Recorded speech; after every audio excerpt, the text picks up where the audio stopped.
my mother left us. Daddy said she's gone to rest. I miss my darling mother, how she clutched me to her breast. There's a blessed home up yonder where my loved ones wait for me. I saw Mother in a vision kneeling there to pray for me.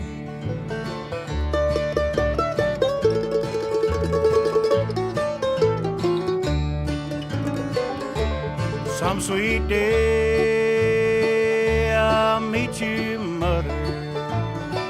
Your little boy's coming home to see you as in days of childhood, the one you love but left alone. There's a blessed home up yonder where my loved ones wait for me. I saw Mother in a vision kneeling there to pray for me.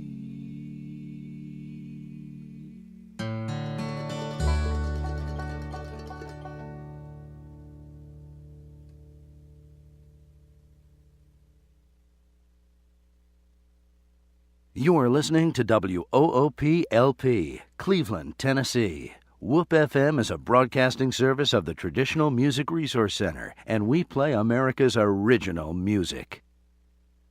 Where'd the old town go?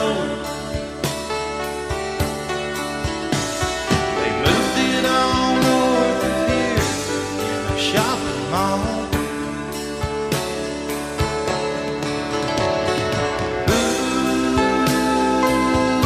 Where'd the old town go?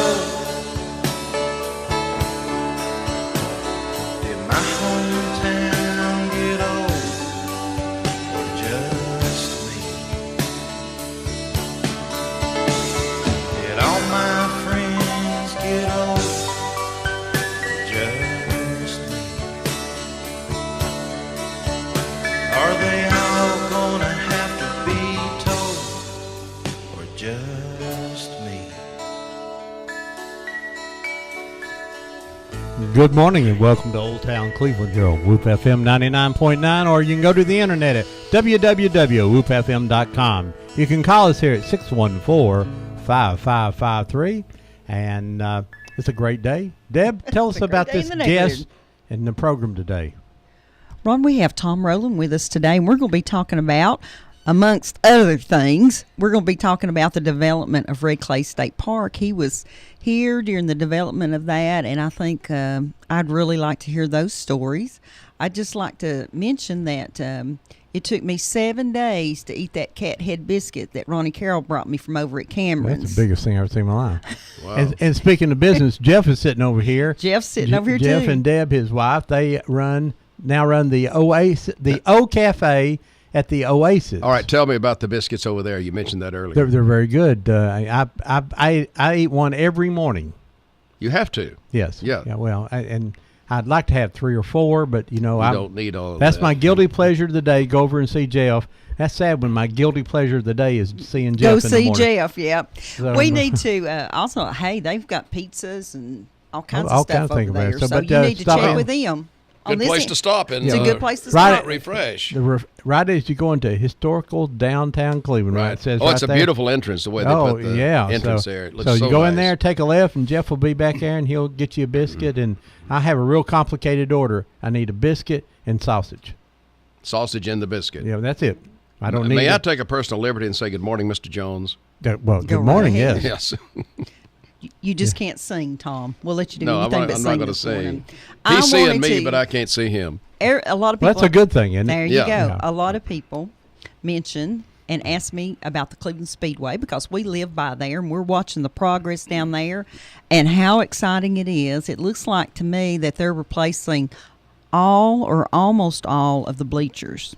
And they're really doing it up right. They got the bulldozer out last week, and they fixed the track. It looks like it's ready to run on. And so we say congratulations. And the track manager, we believe, is Chad Elliott. Is that right, I believe Bones? that, yeah. Arville Crisp, I think, is the person who's running it. And then Chad Elliott is involved. He's in charge down there right now. I tell you that those folks out working on the roads and building new buildings in town need to come over and watch these guys at the racetrack because there's about 15 trucks there every morning, and they work for as long as they can work, and they've cleaned up the place and looks like they're painting and.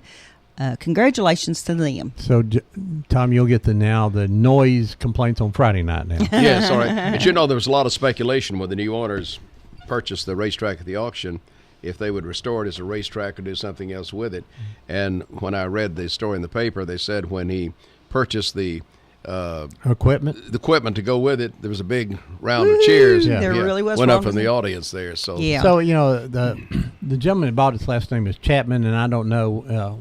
I don't know who's involved in all of it, but he was the front man at least for the organization, or if there is one. You never know. There's always somebody way back in the background. But anyway, that's just. I'm really excited. They said they told me about a week ago, 45 days, which puts it in sometime in September, and they're going to run on Friday nights. Of course, Cleveland Speedway had run on Sundays afternoons when it first started, then Saturday nights forever. But then when they quit doing Saturday nights, our friends down in Chattanooga at Boyd Speedway, which had always ran on Friday night, moved to Saturday night, which was the better night. Yes. And the big complaint about Boyd's now is the crowds are so large that it's taken hours to get people out of the parking lot, and they've had to hire policemen to come and help empty the parking lots. It's an incredible amount of progress down there. Well, you know why there's an upsurge in dirt track racing, don't you? Because of It's a Dirt Track Life. Because we did a documentary about it. Yes, I understand that. Yeah. I want to mention, too, that Jolie Johnson and everybody.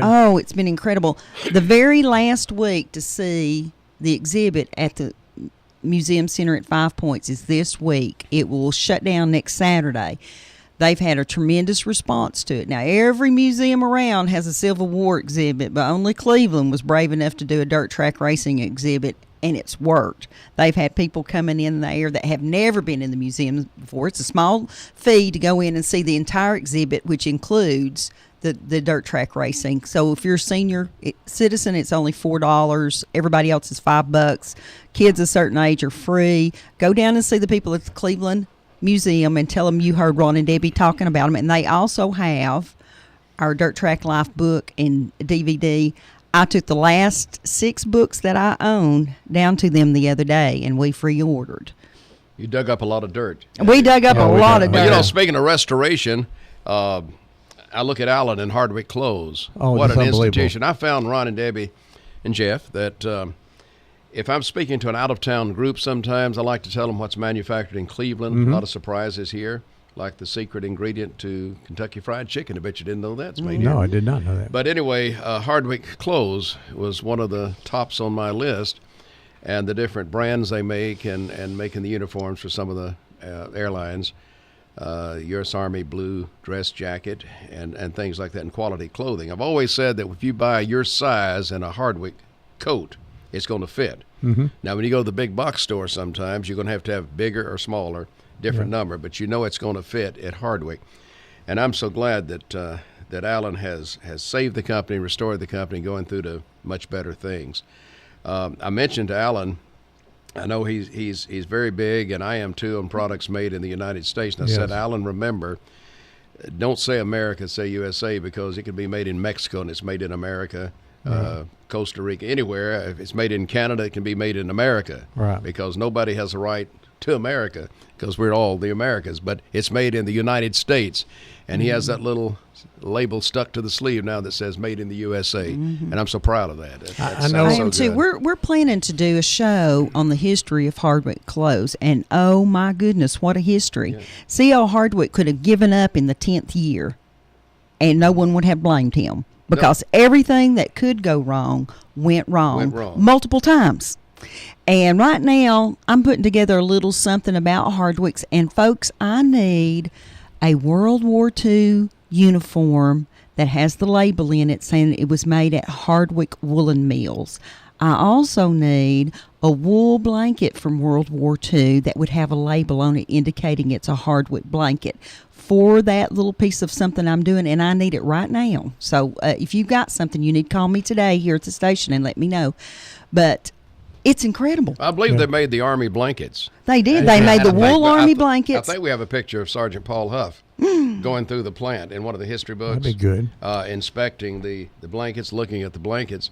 And I believe that Hardwick Stove Company were making flaps for aircraft or They something. absolutely were. And it had a picture of Paul Huff going through the plant, looking at it.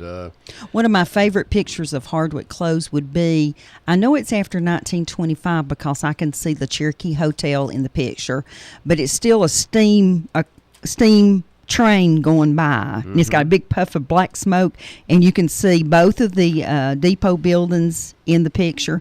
And I read just the other day, we often talk about the rolling mill, the copper rolling mill here on the show. It was located where Hardwick Stoves building is.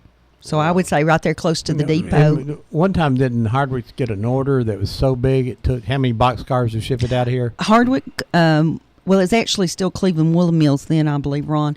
They got an order when they were about 9 years into the business, that the order was $60,000. In What an order that was, 1889, it was just bolts of cloth. They basically invented the jean cloth. And how you don't get much more American than that. But they invented a very durable jean type cloth. This company ordered so much of it, it took 4 boxcars to haul it out of this little bitty town. And I just love that story. Channel 9 did a story last night. You may have seen that on missed it. Hardwick, and they had some old pictures, and they, Hardwick Woolen Mills, the smokestacks and all, and then brought it into present day time. Showed them actually making some clothing inside the factory. I love it. And I'll tell folks, too, if you happen to have movies that show the picture of the old building in the background, or if you have pictures that are your personal pictures of anything going on around the Hardwick buildings there, I would really like to see those too, because I have all the traditional ones, but I really am looking for those personal pictures. We're doing a small piece right now, probably 5, 6, maybe 7 minutes on Hardwick clothes. We decided to put one together. I look forward to So, that. and so just a little quick thing, and we may later on do a complete documentary on it, and then we've got 2 or 3 going right now. So, well, Tom, I know you were involved. When did you first come to Cleveland? Well, let's start at the beginning, and don't ask me about specific dates. I'll about tell you the time of day, but Okay. not what day it was.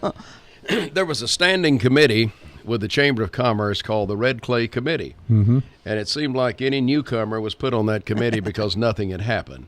To be chairman of the Red Clay Committee, I had no idea what red clay was. now, what except year was this? 1964. 64. Yes. I think M.C. Hedrick may have been president of the chamber at that time. But we had a meeting at one of the first chamber offices, I think down near the United Way office where the theater was. So I was so excited that I was chairman of something. And I said, well, what's my assignment? And they said, well, make something happen. We think we have a potential down there that could develop into something nice for the community and to honor the Cherokee.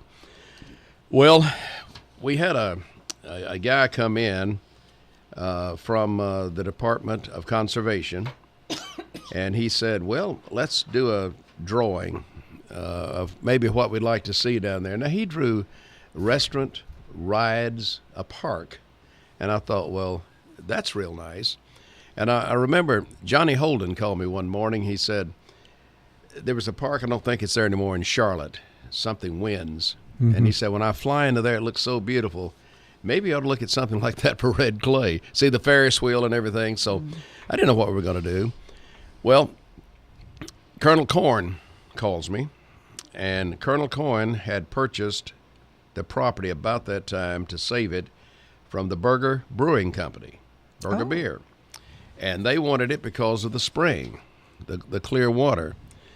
And Colonel Corn told me, he said, I privately, quietly purchased the property to save it because something's going to happen to it, as beautiful as that spring was. Who owned it at that time? Do you know? What I'm family not was? sure. There may have been one or two. Was it Springfields? Well, or the Spring?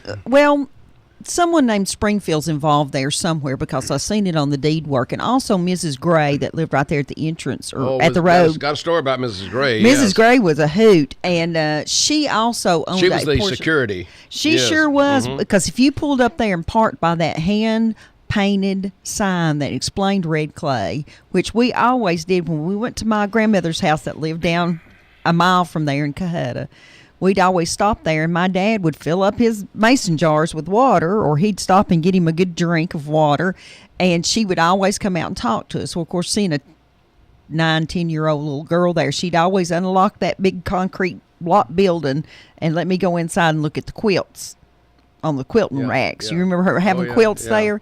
And I can't remember what she looks like, but I just remember her doing that. I see you have a picture up there. Yeah, It looks that's Judge Carl Collins and maybe Ben Longley. Yep. No, that is you on the the far left. And that's John. That is Jim Logan Sr., James Okay, Logan, all right. Carl Collins, and this guy is Bill Franks or something. He was a Tennessee Commissioner of Environment or something. Environment and Conservation, I guess. Back then it was just conservation. Well, anyway, And in Tom's defense, the picture's about a 5x7, and it's all the way across the room. yeah, a lot of hair on that picture, too. Yeah. You a sure lot did. more, yeah. Kind of looks like Elvis. And it was dark. And it was darker too. So Colonel Corn calls and he said, you know, we have an organization called the Cherokee Red Clay Association that's chartered, 501c3. He said, but every member lives on Lookout Mountain. And to quote Colonel Corn, a bunch of rich people don't care about doing anything. So he said, we're going to revise the membership and the officers in the Cherokee Red Clay Association. He said, you're going to be president, Sandra's going to be vice president, and Bobby Taylor's going to be the treasurer. And I said, well, how can you just do that? He said, you consider it done. Because everyone who may remember Colonel Corn and who's read about Colonel Corn, he was a great historian. He knew anything that's ever happened at any time in this area. And he loved the Cherokee Nation. Well, you know, he's such a leader. You know, when the National Guard was nationalized in 1950 50. from here, he was a 278. major then, I believe, and my dad was in his. I think he was the commanding officer. Then he was Kenneth Tinsley and Stone Cipher and what was Paul Kersey, and they were all in that same Yeah. thing with Colonel Corn. Well, I don't know if he was a colonel. I at believe it that was time. the old 278. 278. Yes. Exactly I think Colonel was. Corn actually was a lieutenant colonel. Don't think That's he right. got the full eagle though. So Colonel Corn said we're going to do something about it. So we started having some sessions at his house on North Ocoee Street, and John Tyler. That's who I was trying to think about. John Tyler and Roy Lillard at Cleveland Wow. State. You never wanted to ride with Roy Lillard. Tell me about if that. he was in a 4-lane highway and a car was coming the opposite direction, Roy would stop. And anytime we went somewhere, I'd say, Roy, let me drive. Oh, no. Well, and I'll you- tell you you had- later about him borrowing my car. You had one another day. friend that I didn't like to ride with either. Which one was that? That was Max Carroll. Oh, Lord. Max Carroll, no. I mean, no. we were going to You go to Couch's Barbecue, and Yeah, you he- almost had 5 head-ons. Yeah, he's going through the tunnel 90 miles an hour, turn around looking at us in the back going, you know. Here comes the truck coming Yeah, through so the I tunnel. understand Yeah. that. You understand You know, that. and Ron said all those years of him talking about Max's driving, he hydroplaned on that same little strip down through there, that straight away from Couches to the tunnel one day, and almost hit someone head on, and he thought that was his punishment for making fun of Max all these years. Well, side story, I bought a new, the old Aerostar Ford van. First time they came out, I bought one. I think it's 86 or something. And I just picked it up at C.C. Card or Bob Card. And I was so proud of it. went down to Carolyn Green.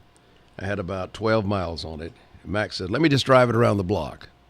Instead of driving around the block, he gets on I-75 and goes to exit 20 as fast as it'll go and hits the brakes so you can smell them at exit 20. So I thought, I need to go back to Bob Carr and see if they have a car left there. They didn't have, but it wasn't a way to set your brakes in a brand new car, Right, yeah. or when the engine's smelling. Back to red clay. So we redefined the officers of red clay. I remember we had some membership cards printed up. Lamar Baker was our congressman. You remember Virginia Smith at the Yes. courthouse, Yes. and Lamar would come by some. So I thought, first start, we need to get some attention. So I made a membership card for Lamar Baker. And we gave that to him, and he wasn't too sure about what it's all about, but, accepted it. So we could say we had a member of Congress who was now a member of the Cherokee Red Clay Association. So we move on. Ben Longley moves from the House of Representatives to the state Senate. Ben, I'm going to give a lot of credit to Ben Longley. He brought a fellow named Mac Pritchard from the Department of Conservation in to take a personal interest with the park. But at that point, the state of Tennessee did not recognize it as the last eastern capital of the Cherokee Nation. Colonel Corn had all the proof to convince himself that it was the last eastern capital. But we still needed approval, need sanction, if we were going to have anything done with it. Now, after he bought the property comes Mrs. Gray, and she said there are boys going down there and swimming in that place, and they're going to get hung up in that where they can swim under the rock. Well.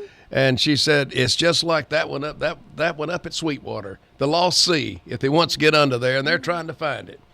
So Colonel Corn, I think, gave her a little assistance, maybe financially or a gift or two. You are the watch guard of the park. And just like Debbie said, you did not go in that water. You didn't go past that handmade sign Without her permission. without her permission, and very seldom did you get that permission.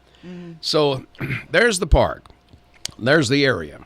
So Colonel Corn has saved it, and he said our next goal is to convince the state to purchase that. Now, this is 260 acres? 260, 275, Yeah, somewhere, somewhere in that along in range, there. I haven't walked it all yet. Yeah, No, you haven't either, have you? no. I've sit it through it. Yeah, so anyway, we had publicity of Ben Longley, myself, and Mac Pritchard looking at maps and everything in Ben's office, and we went to Nashville several times to meet with the Department of Conservation, various commissioners during that period of time, and they sort of said, nice goal, maybe someday something can happen.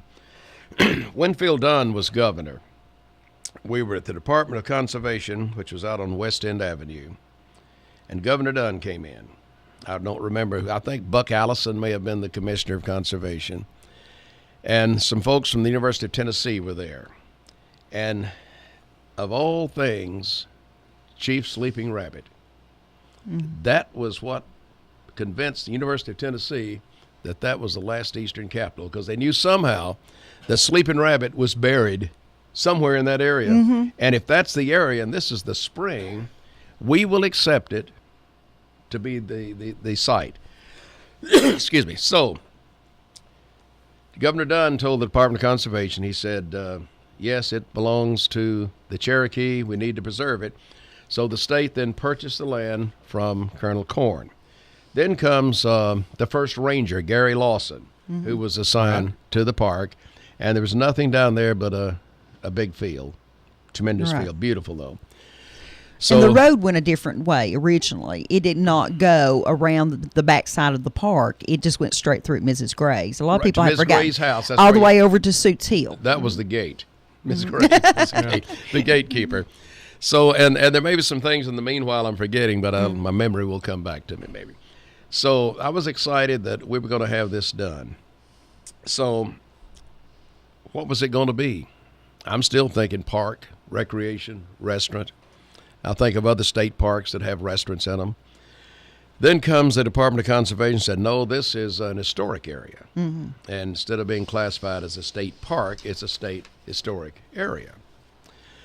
Well, what's going to happen? We have a ranger down there we have a road being built to somewhere, a new road, a dirt road. So it looks like the state then developed a plan to do some infrastructure, and then they started thinking about the buildings and the cabins and what do we need down there to look like the original last Eastern capital. Barbara Irwin, one of your neighbors, who was on the State Conservation Commission. Well, I'm getting a little ahead of that because then Governor Dunn's out, Governor Blanton's in. Right. So he had appointed her to the State Conservation Board. So as they started bulldozing the park, there was a structure, a portion of a structure, probably 2.5 walls, that was built by the Cherokees. And the foundation was consisting of some beautiful rocks or stones. And I was down there with Barbara and some other people and Gary Lawson, and I asked Gary, I said, what are you going to do with these stones? I'm thinking they've got a part of history because the last people who touched those were the Cherokee. That was the foundation for the house. And he said, as far as I know, they're just going to be bulldozed away. So Barbara goes, back then you have to go somewhere and get a telephone.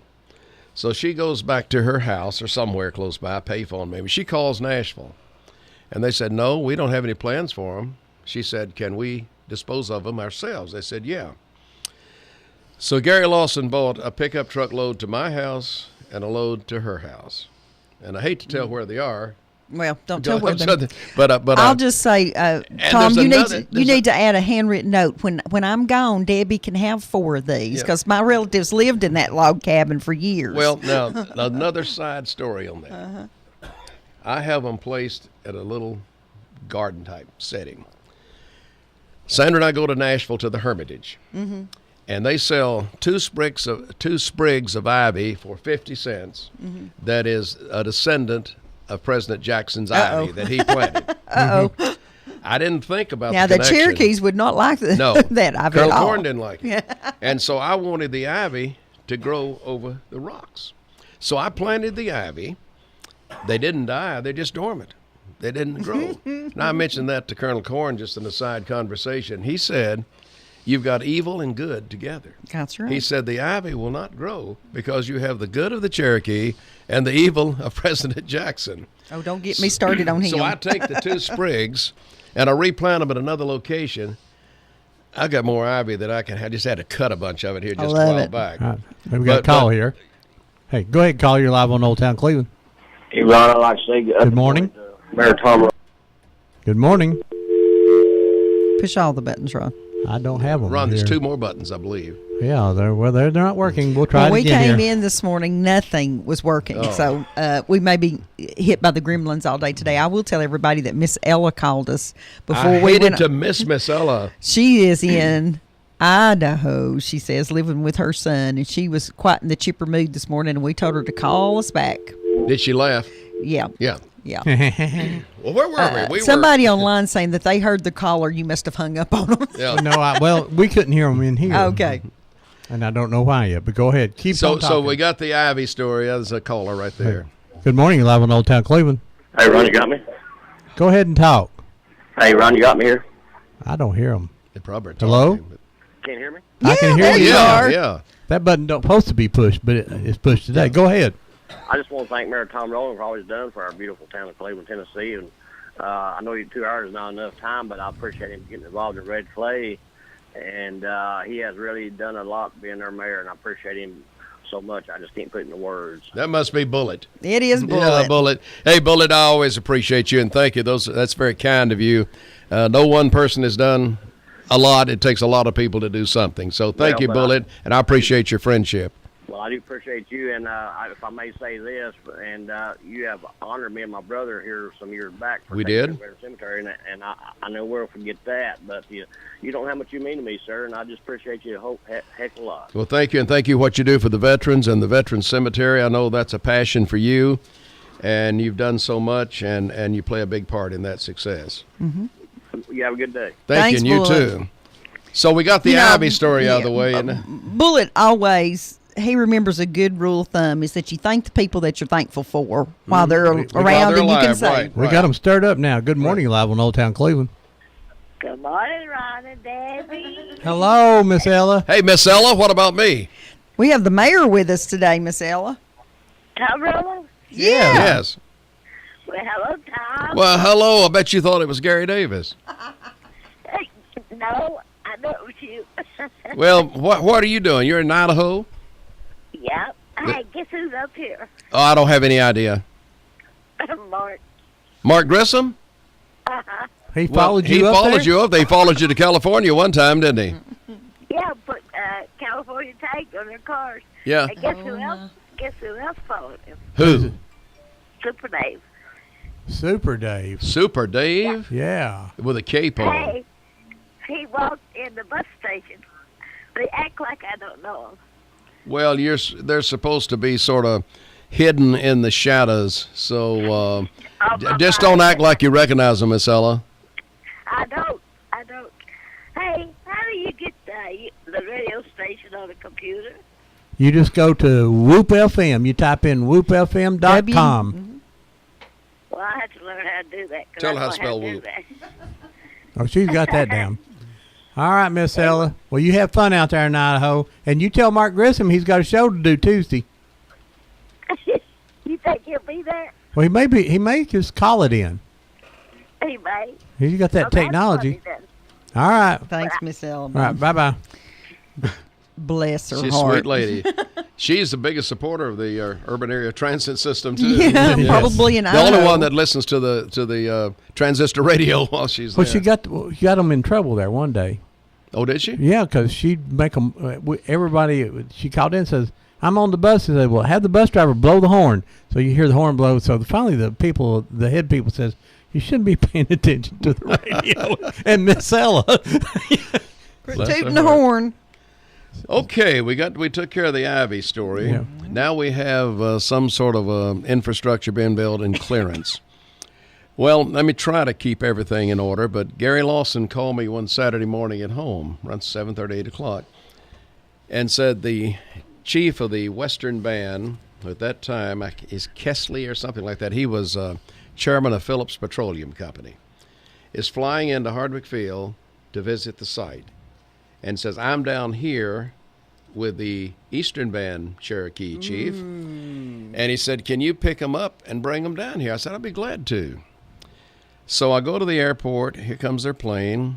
And the chief and 2 or 3 people with him get off. And I said, introduced myself. I said, Chief, it's a good time to be here. Chief Bushyhead, I believe was the name of the Eastern Band chief at that time, is down at the park. He said he is. I'll come back another time. He got in the plane. They left and went back to Oklahoma. So you remember Don Howard, Ron? Yes. Don Howard brought me a picture, and I cannot find it. I have it somewhere, of a little church that was at Red Clay, and it was taken to Tahlequah, Oklahoma, and reassembled. Yes. And it has a sign on it, transported or brought or originally Right. constructed at Red Clay, Tennessee. I've got to find that picture. I visited that church, but I Did can't you? recall the name of it. now. Anyway, it was taken to Tahlequah, Oklahoma. So here we are with no chief, and I don't know how to get a hold of Gary Lawson because he's not where there's a telephone. No cell phones. No cell station. phones, and maybe a payphone. So I just drive down there and meet the Eastern Band chief, and I was trying to be kind. I just told Gary about the situation, and he explained to him that they just didn't make it or something like that. And There used to be a great deal of friction, and that was one of the things over the last few years. That's why it was such a big deal when you had the 25th anniversary to have both chiefs there. And then 25 years later, or when we had the one not so long ago, about 2008 or something, to have them both there again was really phenomenal. I think all that's healed now. So Well, there's still some friction, but they will greet and meet each other in public, and it's political. I you think know, the it's Western political. Band felt like the Eastern Band when the Trail of Tears began. They may have sort of slipped off to the mountains and didn't make The trek with Western, them. the Cherokee Nation out west considered themselves to be the Cherokee Nation, and the Eastern Band was just some little group of people. Is what the deal was. They didn't think that they should meet on an equal Now, basis. what is the It's third band? There's one other. the koalas, Koalas, yeah. koalas. Well, so anyway, we had that meeting. The park continues to go. as Ron and I have been But that is an involved. awkward situation, It was wasn't it? awkward, and I didn't understand it at the time. No. Well, let me insert another little story as I think about it. Colonel Corn sent a letter, and he copied me on it, to the chief. And about that time, he was indicted by the federal government for, I think, illegal contributions to President Nixon's campaign. And There's which a lot chief of- is there was this? a lot This of is the that. Western Band. Okay. There's a lot of that. Oh, yeah, but this got Colonel Corn's attention. The letter says, "Congratulations, I can think of no finer person to be indicted by the federal government." And I've got that letter somewhere, a copy of it. Because he had no interest in red clay, and then turned his back and left, and later in other conversations didn't have any interest whatsoever. So Colonel Corn was glad that he was going to be on his way somewhere. Well, as and Ron and I have been involved with groundbreakings and ribbon cuttings and trying to get everything in the right sequence, so we come up to time for a groundbreaking. Well, at that time, Governor Blanton was the governor, and we were going to have a groundbreaking. So I called the late Sergeant Blackburn at the Armory. They needed a flatbed truck. And I remember he commented sort of jokingly, said, well, the governor's our commander-in-chief. I guess we can provide the truck for it. So we had the groundbreaking. Elvis Brandon was chief deputy. Somebody said we needed some music. And Elvis had a prisoner in the jail that played guitar and could do some music. We're trying to get some patriotic music. Anyway, they put together a couple of prisoners and some deputies, and Ron may have been working then, to come down and provide the entertainment. Now, we have a lot of pictures of those. I gave them to Aaron Medley down at the park not too long ago. So we've got to have the groundbreaking. Colonel Corn was the keynote speaker, and I believe Commissioner Buck Allison was still Commissioner of Conservation. He came down as well. So we have the groundbreaking, and we still don't know what we're breaking ground for. Something's going to happen. No concrete plans. So time went on, and they started constructing the park and reconstructing the history of the park the best they could. So the cabins were built, the welcome center, and all of those things. And meanwhile, the popularity of the park was really spreading around. Our friend Ed Baker, who worked for the Chattanooga Times, his daughter had a wedding down there, and they had wine bottles attached with a heavy string into the spring to keep them cool. And that was a norm at the time. Other people at the wedding said, yeah, that's perfect. The water was nice and cool, and it got the wine just right for the wedding. So that was at least one wedding I attended at the park.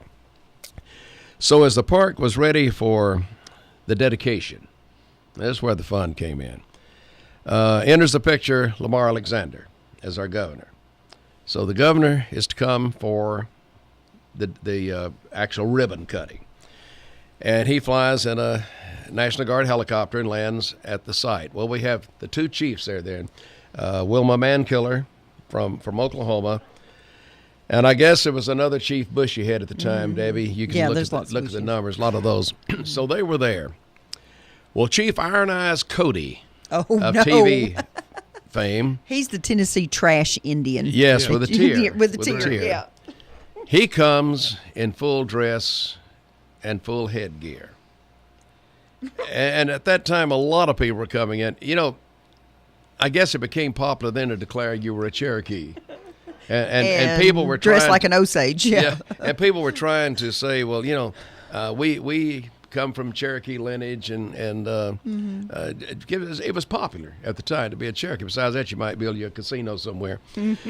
But here comes, we put together the ribbon cutting. We may have had the Bradley Central High School band there. It seemed like we had some music. And you know who the media always takes the picture of?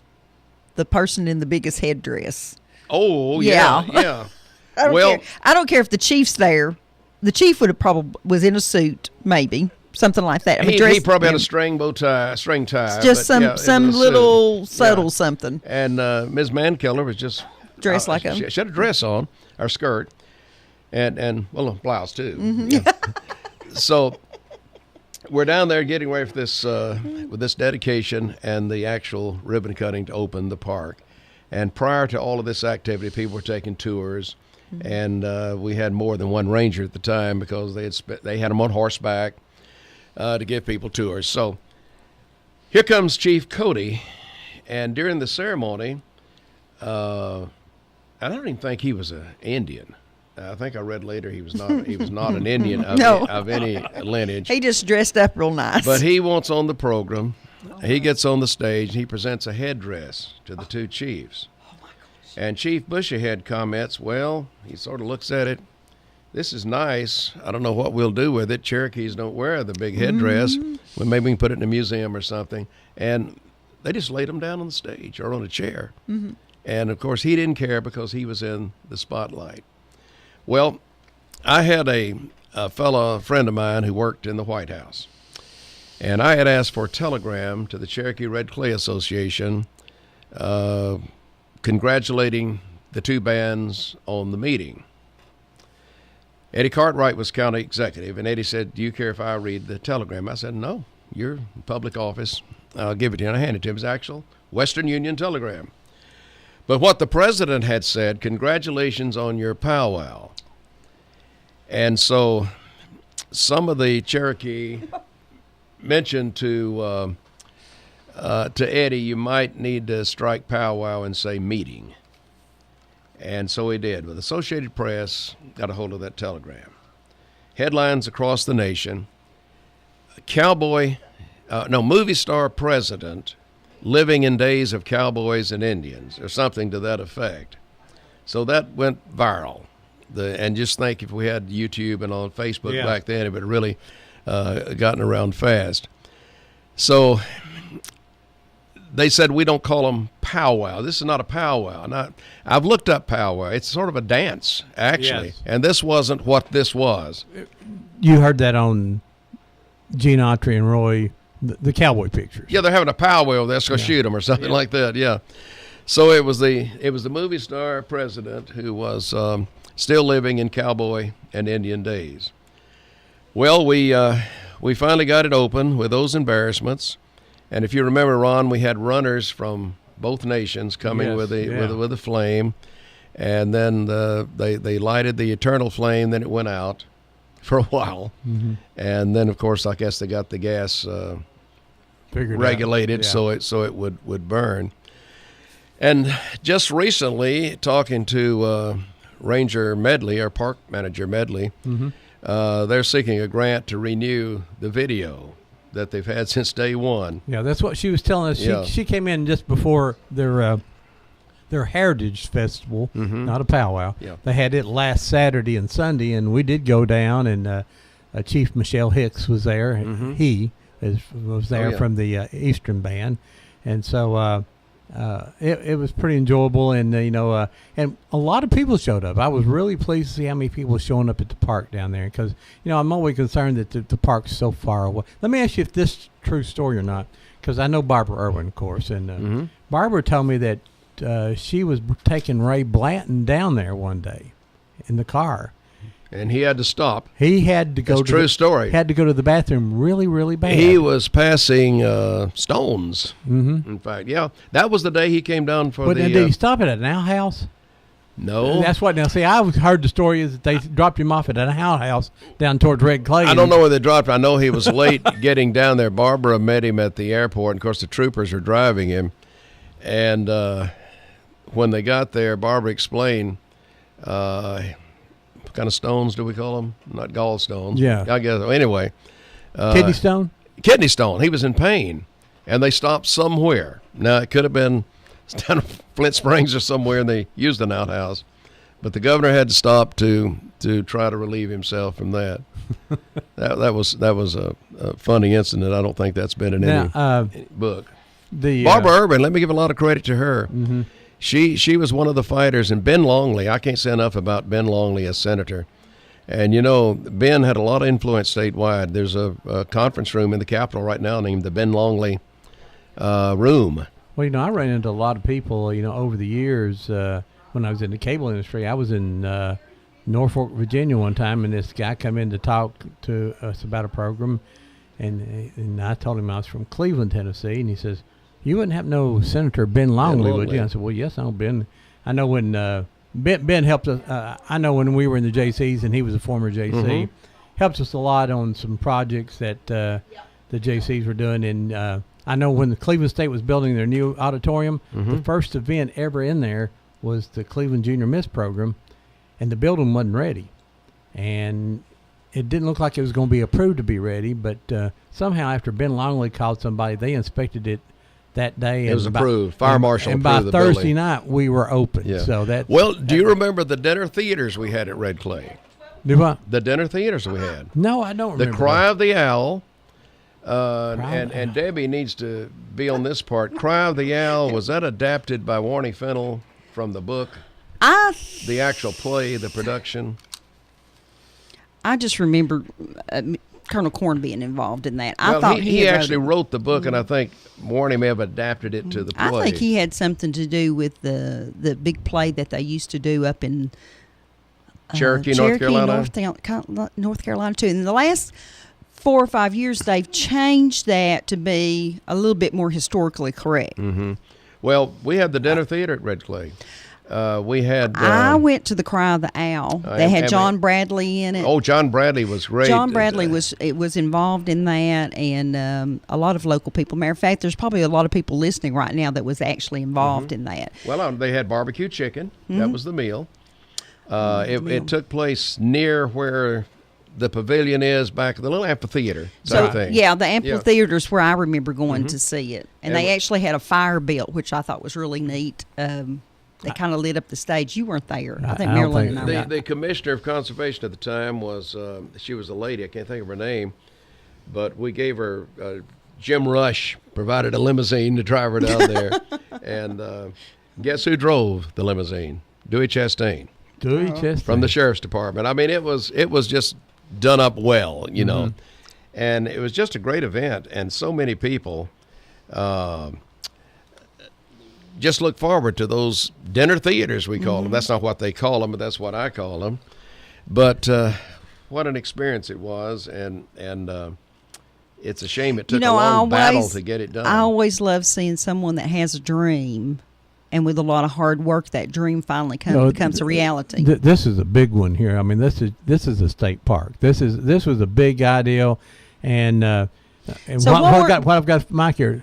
Call us at 614-5553 if you have any questions Let for me Mayor know. Tom Rowland. Or offer any remembrances. If you have any stories about Red Clay State Park or the property, Deb has a unique perception.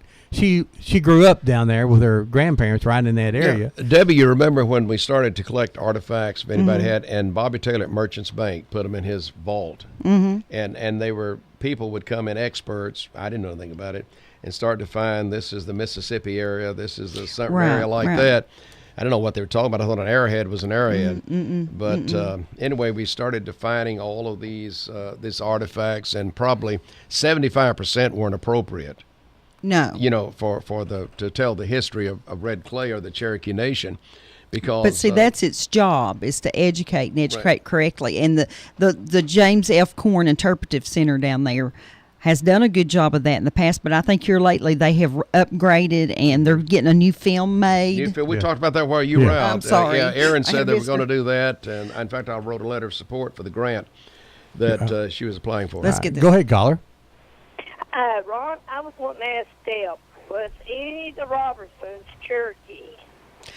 No, but a whole bunch of them married Cherokees. How's that?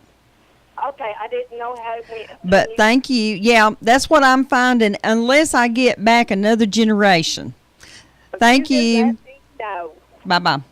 I I want to to. mention Okay, go ahead.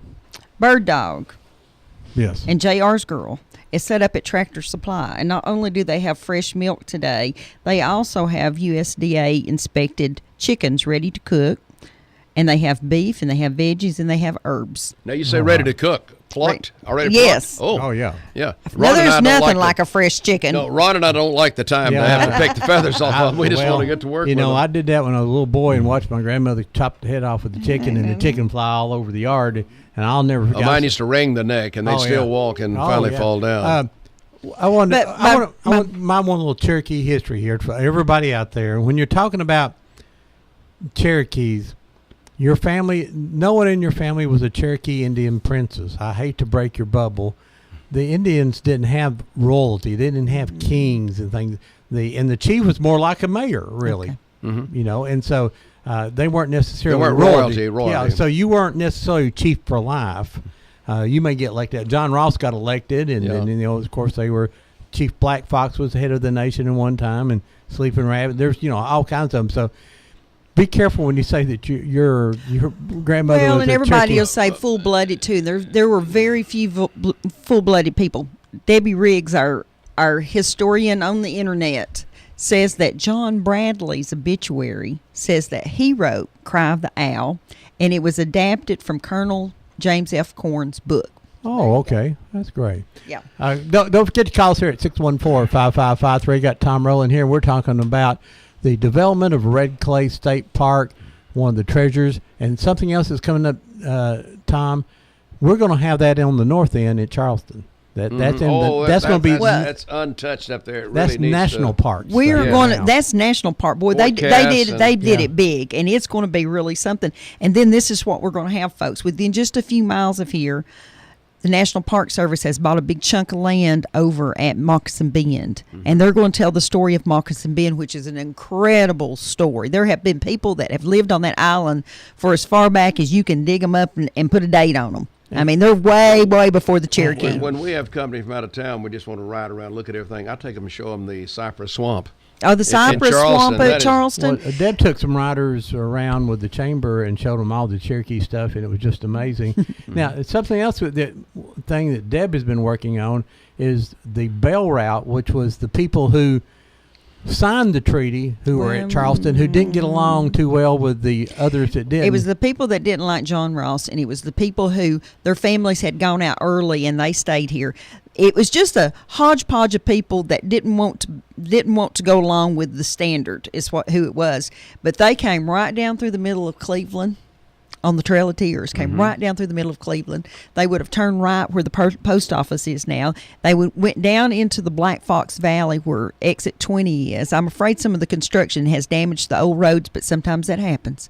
We can't help it all. And I think that probably they walked on the back part of our property and went down, and they bought supplies there where exit 20 is. They bought supplies from people that were living over in the Black Fox Valley. And then they went across what's been about farm now, went down into Ottawa, went through the gap there at Little Debbie at Collegedale. And they went over and they crossed the river, went on the north shore at Chattanooga. They went across Moccasin Bend. And then from there, once they reached what was Ross's Landing, then it's now Chattanooga, the documentation's incredible. But what I'm doing is trying to find this one little piece of history up here in Bradley County. And I'm pretty sure some of those original wagon roads are still on Mr. Johnson's farm. And if we get that completed, then, Tom, that will be added to the National Trail of Tears route. So we could have a route comes not only from Charleston down the river, but when it comes directly through Bradley That's County, tremendous. right I through know Cleveland. Debbie plays a big part of that. Melissa Woody is about as excited as anybody over that. Let me get back to Roy Lillard just a minute. Yeah, go right ahead. Oh, wow. You're talking about princesses. Let's talk about Nancy Ward a minute. Oh, okay. The lady who lived down on 411 owned the property where the Nancy Ward Memorial Yes. is right now. Jeff, good to see you, sir. This time out to shake hands with folks. Yeah. It's good to see you. Old Cafe, the Yeah. Old Cafe, Monday through He's got to Friday. get back to work. always is. Bye-bye. So she was, I guess, selling the property to the state, and Roy Lillard was sort of choreographing that event. So we go over to the site, and she was ill that morning and couldn't sign the paper. And I had just purchased a new 1979 Chevrolet, sort of like the Max Carroll story. Yeah. And so Roy said, it's only about 5 miles down to her house. Let me just take it down there and let her sign it. And I said, okay, be glad to drive it. No, Roy said, let me drive your new car. So he takes my car, and I'm sitting there with my fingers crossed, my toes crossed, and he comes back. But the part of history that I played in, whoever represented the state signed the document on the hood of my car. Oh, But it came back unscathed. All the fenders were intact. So Roy made a good trip. But I was a bit nervous. Well, and it's a real long story too about the monument to Nancy Ward. A local artist had made it's not a life-size monument. She's only about 4 foot tall in it, but it's a woman holding a fish in a basket, which would be very symbolic to the Cherokees. And they were going to put it up there at Nancy Ward's grave. Well, apparently someone offered them some money for it. So it was sold to somebody in Greene County, and for decades she stood in a graveyard at a grave in a cemetery in Greene County. Well, Polk County Historical Society folks negotiated to buy it from that family. Mm-hmm. We need to bring Nancy Ward back home where she belongs. Yeah. So they paid $1,000 for that monument. And they signed off on it and did everything. Well, then Roy Lillard gets in his pickup truck and drives to Greene County to pick up Nancy, and Nancy was gone. And so the people wouldn't give their money back, and it was just a big ordeal. Well, then about 5 or 6 years ago, Nancy shows up on the front of an auction magazine from Maine or Connecticut or somewhere. Apparently she had been sold and resold and sold, and so they told Polk County Historical Society if they could find their receipt for Nancy, it was theirs. Well, to my knowledge, they still haven't found their receipt, and it's still kind of in limbo, but that's a long story to tell you all that. But it's a pretty interesting story, and that's the way history goes sometimes. It don't go the way we expect it's going to go. I remember Ben Hampton, all of his pictures. Oh, such a beautiful. Great job at depicting He and history. Mr. Berger. I always liked Mr. Berger's because he didn't pick anything well, he did do famous things, but he would pick just ordinary places that people were constantly telling me, this is my grandma's well, and this is this rake was, a photograph from my grandpa's farm, and so he took just ordinary things that meant a lot to him and made pictures of them. I think that was pretty good. It's a neat book. Taylor's Rodeo, folks, is tonight, 8 p.m. Go out and support the folks at the rodeo. There's 2 tickets laying here. One's got Coach Weber's name on it. If you won tickets, you need to come by and pick them up. This is a little book from the 1984 reunion, the Eastern Western Cherokee Council reunion, and I believe that was done again. Was it 2004? I think that was probably the event 2009. that they carried the flame from both directions. For a while, there was a young woman working down at Red Clay that it had been her great whatever grandpa that was the keeper of the fire. Mm-hmm. And those men had the hot coals in a bucket, and their entire job was to make sure that they had fire that night or whenever they needed it. So they kept those fires lit all the way to Oklahoma. And there's been people, and then, that's what came back and lit our fire at Red Clay. Now, Deb, where was the council house or circle that they used? That was it approximately where it is now? I think so. Did you put the council? It looks like a big hut if you go down there, or a picnic pavilion or something. And just imagine in your brain that you would have the 7 leaders, usually something like that, underneath that, and there would be up to 5,000 people camped in that area to hear what was going on. It didn't matter if it rained. It didn't matter if it was 100 degrees. They came from all over everywhere to try to help decide what was best for their people. Now, that was the reason it had to be open, going back to the Sunshine Law back then, so people could hear what the people in the government were talking about and deciding on. Everybody had to hear it. Mm-hmm. And there were Chief Hicks and William Williams were among the people that had little tents and things there that they rented to people when they came in. Hey, go ahead and call. You're live on Old Town Cleveland. Yeah, this is Bob Cash. Hey, Bob Cash. Bob Cash! I believe Bob might have been at that council meeting, drinking that fire water. I am thoroughly enjoying your program this morning, especially with my friend Mayor Rowland on there. I'm truly enjoying this. And I wanted to mention, several years ago, of course Tom knows. If it was several years ago, yes, I would know it. Several years ago, I had the honor of helping the Veterans of Foreign Wars place flags on military guys' graves Memorial Day. And I'll never forget, one time, a friend of mine, Clifford Dixon, and myself, we rode up to Nancy Ward's last resting place. And we placed a flag on her son's grave, 5-killer. Yeah. Now, he fought in a war. I cannot remember, Tom, if it was a Revolutionary War or what. 1812, I think. Oh, okay. When it comes back to history, ask Debbie, don't ask me. Okay. But we thoroughly enjoyed that. And, anyway, I am enjoying your program. I'm going to listen to the rest. And if Red calls in, see if she's about ready to take me out and spend some money on me. Well, she might take you to the rodeo. Now, Bob, I'll give her your number. Well, I'm sure she's a busy lady and just forgot. Sometimes we have to just wait and wait and wait. Well, what she told me, she wanted your numbers to make sure she never accidentally dialed that number. Oh, I see. Oh, the old block deal. Block that number. That's probably it, yeah. Hey, one last thing, Tom. This is not to do with your program, but I was just curious. The final vote on the Desjardins car, do you know how that has came out yet? I know it was Desjardins, I think, was leading him by 35 votes.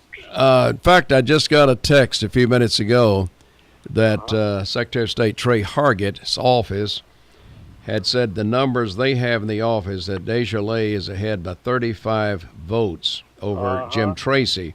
But now, Tracy, that's right. yeah, there is an investigation, I think, in Grundy County Surprise. of maybe some potential mishandling, accidentally. Of course, Ron was on the election commission for a long time. And, Yeah.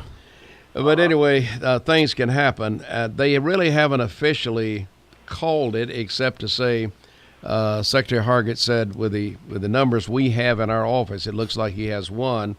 But there's some provisional ballots that have not been dealt with yet. And of course, they could go either way. Right, yeah. Or both ways, and it still turned out Yeah, the same. but now the Associated Press yesterday issued 2 reports. Number one, that Senator Tracy had won by 4 votes, and then they corrected it to 2 votes.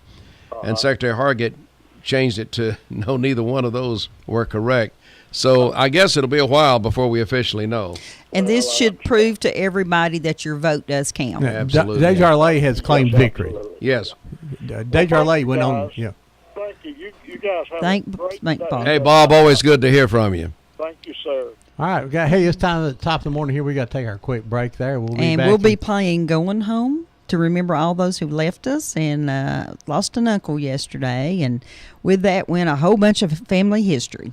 All right, we'll be back in just a few minutes. You are listening to WOOP-LP, Cleveland, Tennessee. WOOP FM is a broadcasting service of the Traditional Music Resource Center, and we play America's original music. You need money overnight? Check into cash. Your time is tight. .com. Bank account's too low? Check into cash. So where do you go? .com. Do it online in a record time. It's the easy way to get money next day. Do a quick click from home at checkintocash.com. Just stay in the house. Check into cash and grab your mouse. .com. Get your money online. Check into cash right on time. .com. You can be sure it's secure from our bank straight to yours. Do a quick click from home at checkintocash.com. No time to get away. Check into cash. You've got to stay home.com. Hey, that's okay. Check into cash. You can do it alone.com. Any old time, do it online. Just stay in the house and grab your mouse. Do a quick click from home. Catch your money overnight at the right website. Do a quick click from home. Go to checkintocash.com.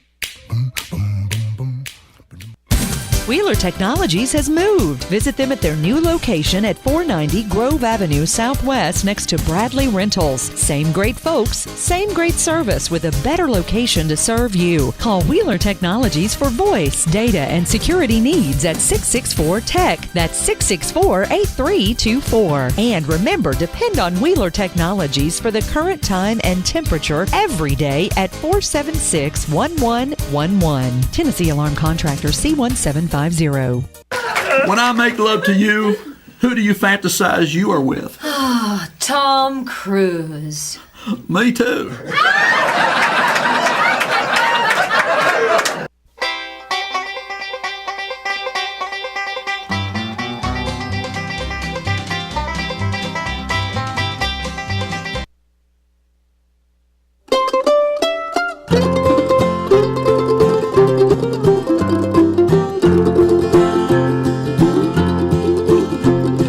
There must have been 2,500 men standing at the railport side.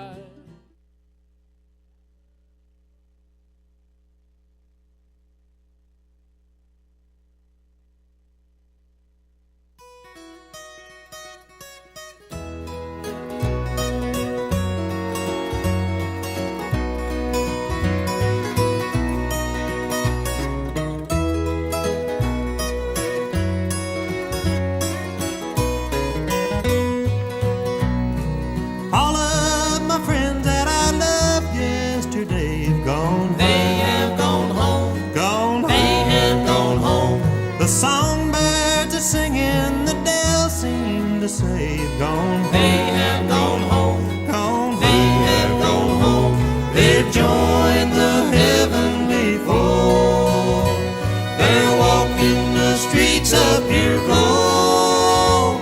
They left one by one as the work here was done. Gone home. They have gone home. Gone home. They have gone home.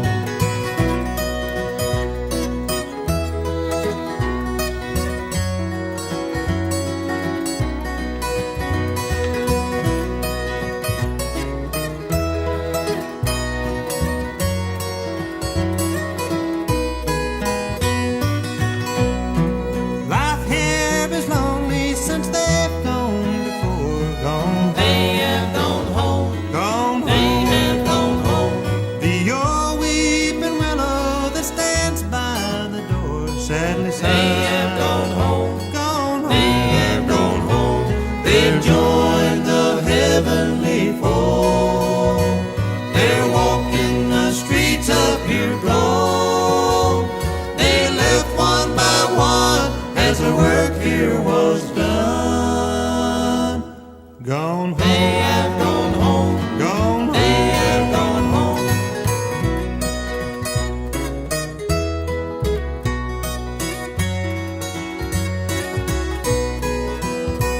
They've joined the heavenly fold. They're walking the streets of pure gold. They left one by one as their work here was done. Gone home. They have gone home. Gone home. They have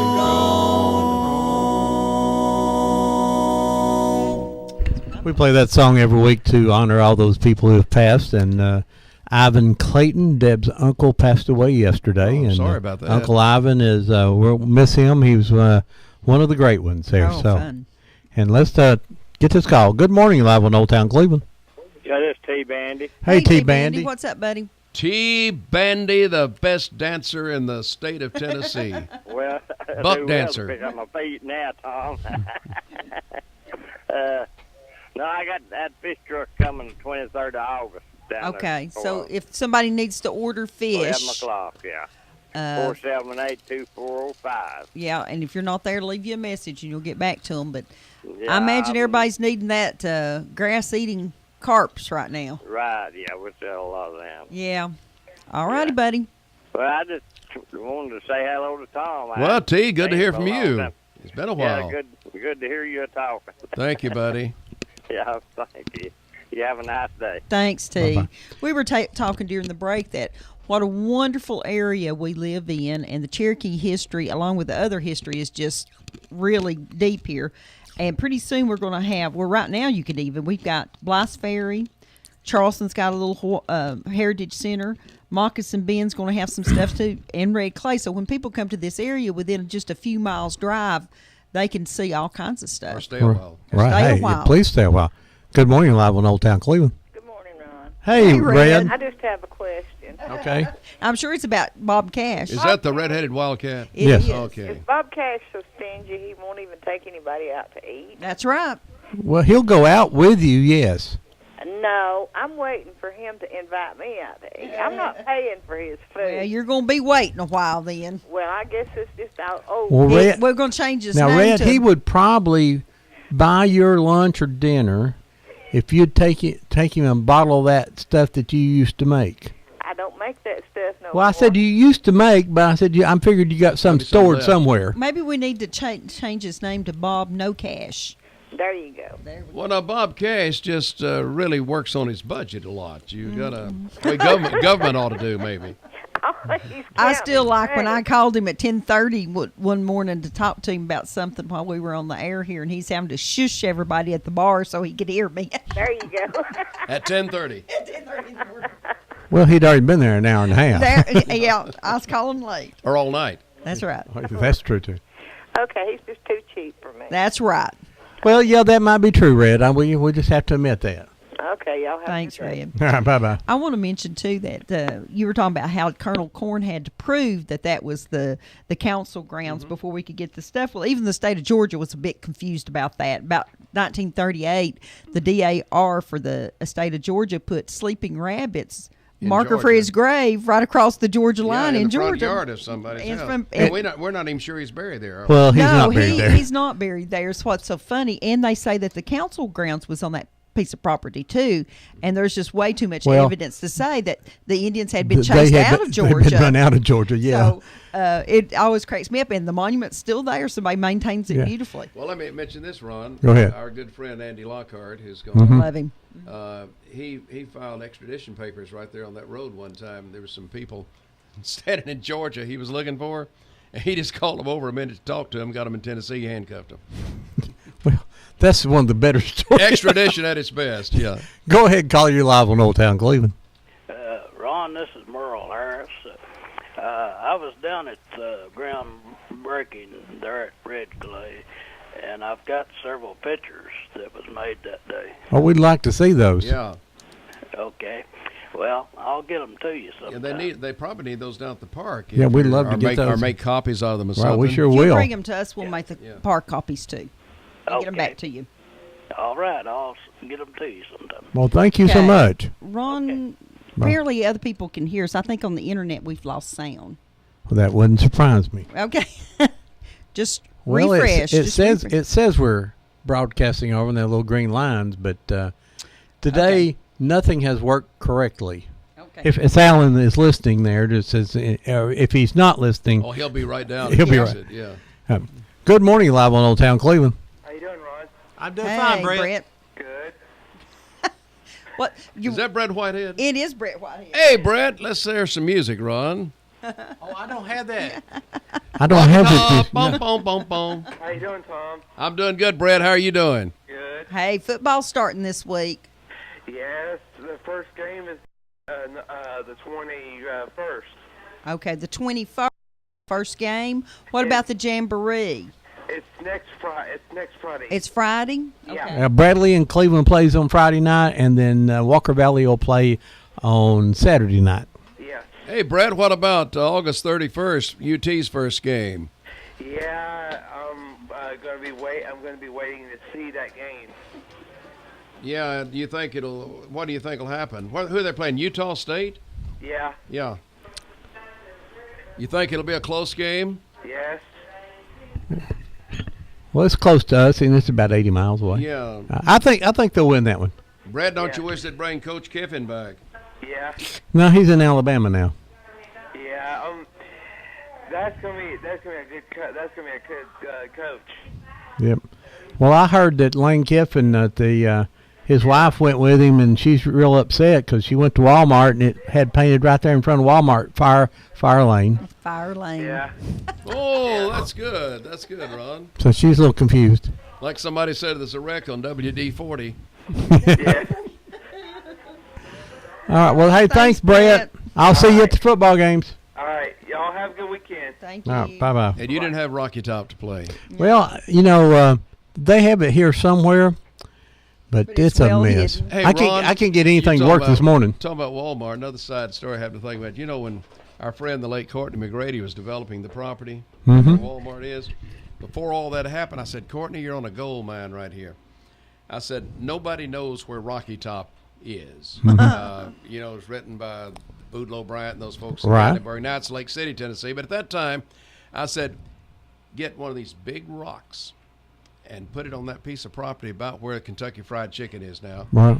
and have you a glass building encasing that rock, and promo it as the original Rocky Top. I said, tourism, charge them $1 a piece. And he said, no, I think I'd be better to sell it to Walmart and the other folks. That may have a been, good idea. yeah. You know, some of the, going back to Red Clay, some of the interesting news articles that I copied out of the Chattanooga Times when, 20, 30 years before Red Clay got developed. Mrs. Rice down there was a historian. She was interested in all that.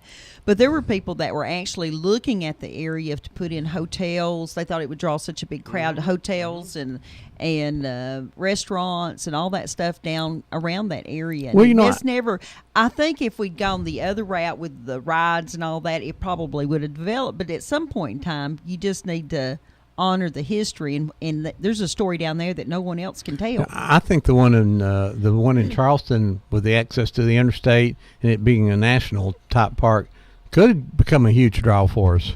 And the I hope it plans are does. fabulous up there. Good morning, you live on Old Town Cleveland. Good morning. Who's speaking? Debbie, have you read a little booklet that John Rice Irwin of the Museum of Appalachia From Norris. put out called the Iron? What's the name? I'm sorry, the I missed. Iron Wine Cabin. He's got a report in it of the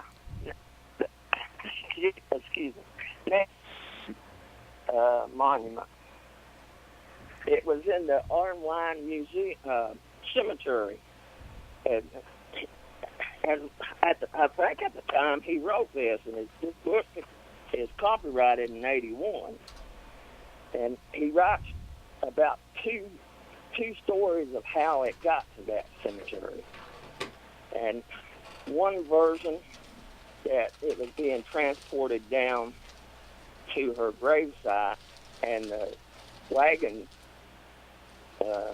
teamster sold it, and the second version is that two men went to Kentucky and stole it. Have you seen that booklet? I have not, but I find that very interesting. But my source is a newspaper article that came up when they discovered that it was missing. And so that's been in more recent years. But, you know, sometimes once something gets in print, you can't change it or you can't correct it. So I don't really know what the true story is. I just know that she stood in that one place for a long time, and then she disappeared. And then she ended up at the auction. He's got a picture of it in here, the monument. And was it originally commissioned by the people of Watauga? Uh-huh. That was my impression. I can't find where I got that information, but I think that's where it was. I really don't have a timeline in my head. I just know she disappeared and she reappeared, and there's a controversy over it. It may be with Chief Jack Walker's monument that they moved when they built the other Walmart up here. You know, the 5-ton one. Don't know where. This monument is a figure of a woman holding a lamb. It has a shield on the front of it that says Nancy Ward, Watauga, 1776. I thought she was holding a fish, but then again, I was looking at a newspaper picture. Yeah, well, they had a big story, and the people in Polk County have been in trying to get it back from the people who have it now. That Museum of the Appalachia up in Norris has a lot of neat. Oh, it is great. It has a lot of love it. Reverend May's crosses. It belongs on Nancy Ward's grave. That's where it should be. Yeah, well. Absolutely. Okay. Thank you. Go ahead. One more minute. Go ahead. While Mr. Rowland's there, could you I'll wake him up. talk Here we to go. him about the mission there, Kansas Creek Mission, and the school they're building there and the name, spelling that name correctly. Okay, Well, I will. we first off we got to get named that, even get it named that. But yes, thank you. Okay. Thank you. What he's talking about, Tom, is where our new elementary school is going in up on Highway Mm-hmm, 60. I had sent a letter to all of the school board members at that time suggesting that be called Candy's Creek School, because the Candy's Creek Mission was it was the original that we have any record of school here in Bradley County that was long before the removal of the That Cherokees. destroys Roland Elementary School. There you go. Tom's. Well, we're looking for a high Tom's school, Roland High Oh, School. okay. And so we would like to see that happen, and it would be spelled CANDY''S. Right. Good morning. You're live on Old Town Cleveland. Morning, Ron. Morning. Enjoying the show. Hey, Neil. I remember when Red Clay became a park, but I had forgotten or didn't know all the particulars as to how it came about. The wedding that the mayor mentioned that he attended, I was also there. That was Ed Baker's daughter. Yes, it was. It sure was. Yes. Another comment, I'd like to compliment the mayor on how well he represents our city. For example, back in 2008, our Antique Automobile Club of America National Awards Banquet, he spoke. And I've lived here all my life, and I wasn't aware of all the products that come out of Cleveland. And he's just a great ambassador, and I think it was pretty impressive to hear that, and all the people from the visiting states that had come to that show. So he does a good job. Thank you. That's very kind of you to say that. I appreciate that so much. And, you know, it's fun. It's actually fun to represent our city. And we have so many hidden treasures here. And just like you mentioned, it's a surprise to a lot of folks when you mention the products that are made here. Yes. Well, I enjoy doing that, and thank you. That's very kind of you to make those comments. I also enjoyed last week's show on the Silverdale Cemetery, and I wasn't aware of how its preservation came about. Well, it just amazes me to know, Ian, that he saw that cemetery when he was between a junior and senior in high school, and he's still maintaining it 50 years later, and you just got to admire him. Yeah.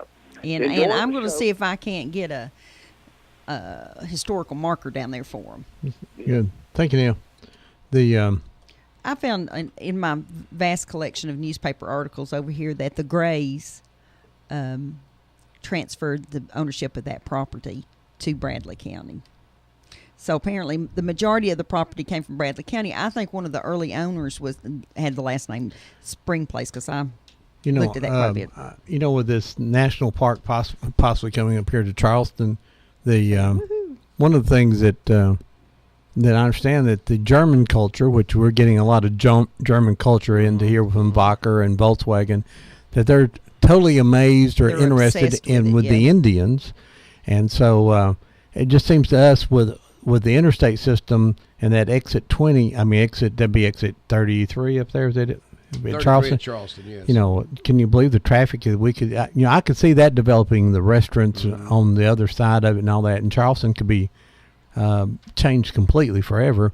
And of course, I always said it's the most historical place in America that's not really marked very well. That's the historical markers gone, and that's why I respect Debbie for not letting this history die away. And other people working with Debbie. The people up in Charleston. Not one person ever does the anything. people up in Charleston up there, really just a handful of those people got together and said they're going to do this. Hold that thought. Yeah. See that commercial on Hydro? It does not work. Oh, it does. Hydro Moose. I ordered it, and my neighbor ordered it. He put his and killed the grass around it, and it doesn't work.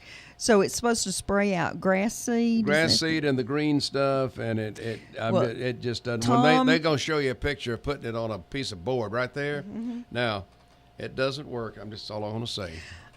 Tom just had an ADD moment, but if you let's just do you know how many sitting members of Congress have been to Red Clay State Park? No, I do not. There's at the time of the dedication. Now, maybe others. There was only two: Marilyn Lloyd and Davy Crockett. All right. So that's good. We tried to we were up in the Greenville area, and was going to go to the new Davy Crockett State Park. Mm-hmm. apparently we didn't know where we were because we didn't find it. That's up around Limestone. Yeah, Chucky. Yeah, We saw a lot around of beautiful Chucky Doke. stuff, but it wasn't anything we was Don't looking buy for. Hydra Moose. Okay, don't buy. Yeah. But all right. yeah, we were up there and toured around. I've got family from up there. And you mentioned Winfield Dunn earlier. Mm-hmm. He's from up around the the mountains up here, and his family, and so is my Dunn family. So that's I might be related to Winfield Dunn. Could be. Yeah, and of course that'd be a good Democrat and Republican working together there. Yeah, good. Well, he came from Mississippi, so he might have been a Democrat at one time. Hey, I'm looking here. I'm looking at my newspaper articles, and I'm seeing some stuff as far back as, of course, 1938 when they put that marker in the wrong place, but they were still looking at the area. But here's You're an article. talking about Chief Sleeping Rabbit. Yeah, 1951. There's people here talking about what all they thought they could put in because the railroad came to that area. And, that would bring... Your grandfather grew up right there at... My grandfather at and my the mom park. would never let us out of the sight with Grandpa because he thought it made the babies healthy if you dunked them in that spring water. And so his theory was that you dunk a healthy baby into the spring, and if they could swim, you kept them. He told you where Sleeping Rabbit was buried, right? Yes. So it's not where the monument is. It is not. And where we the don't. monument And is. Deb don't tell people because don't want anybody to go disturb it. Because Yeah. people do goofy, crazy. Well, let me stupid ask you things. this, Dave. Is it in Tennessee? It is in Tennessee. Okay, that's all I need to Yeah, know. and people, you just have to imagine that while the councils were going on, there were 5,000 Indians, Cherokees, there on that piece of property. But if they were to step on the Georgia line, the Georgia military was right there and would have arrested them. And so they would kind of stand close to this line and kind of stare each other down or entertain each other. And Didn't have Lockhart to do the extradition yeah, thing. apparently they camped where your families For a month. lived at. That's where they camped because right. the water was right there. The water was on across the road from my grandma's house, and of course the railroad was not there then.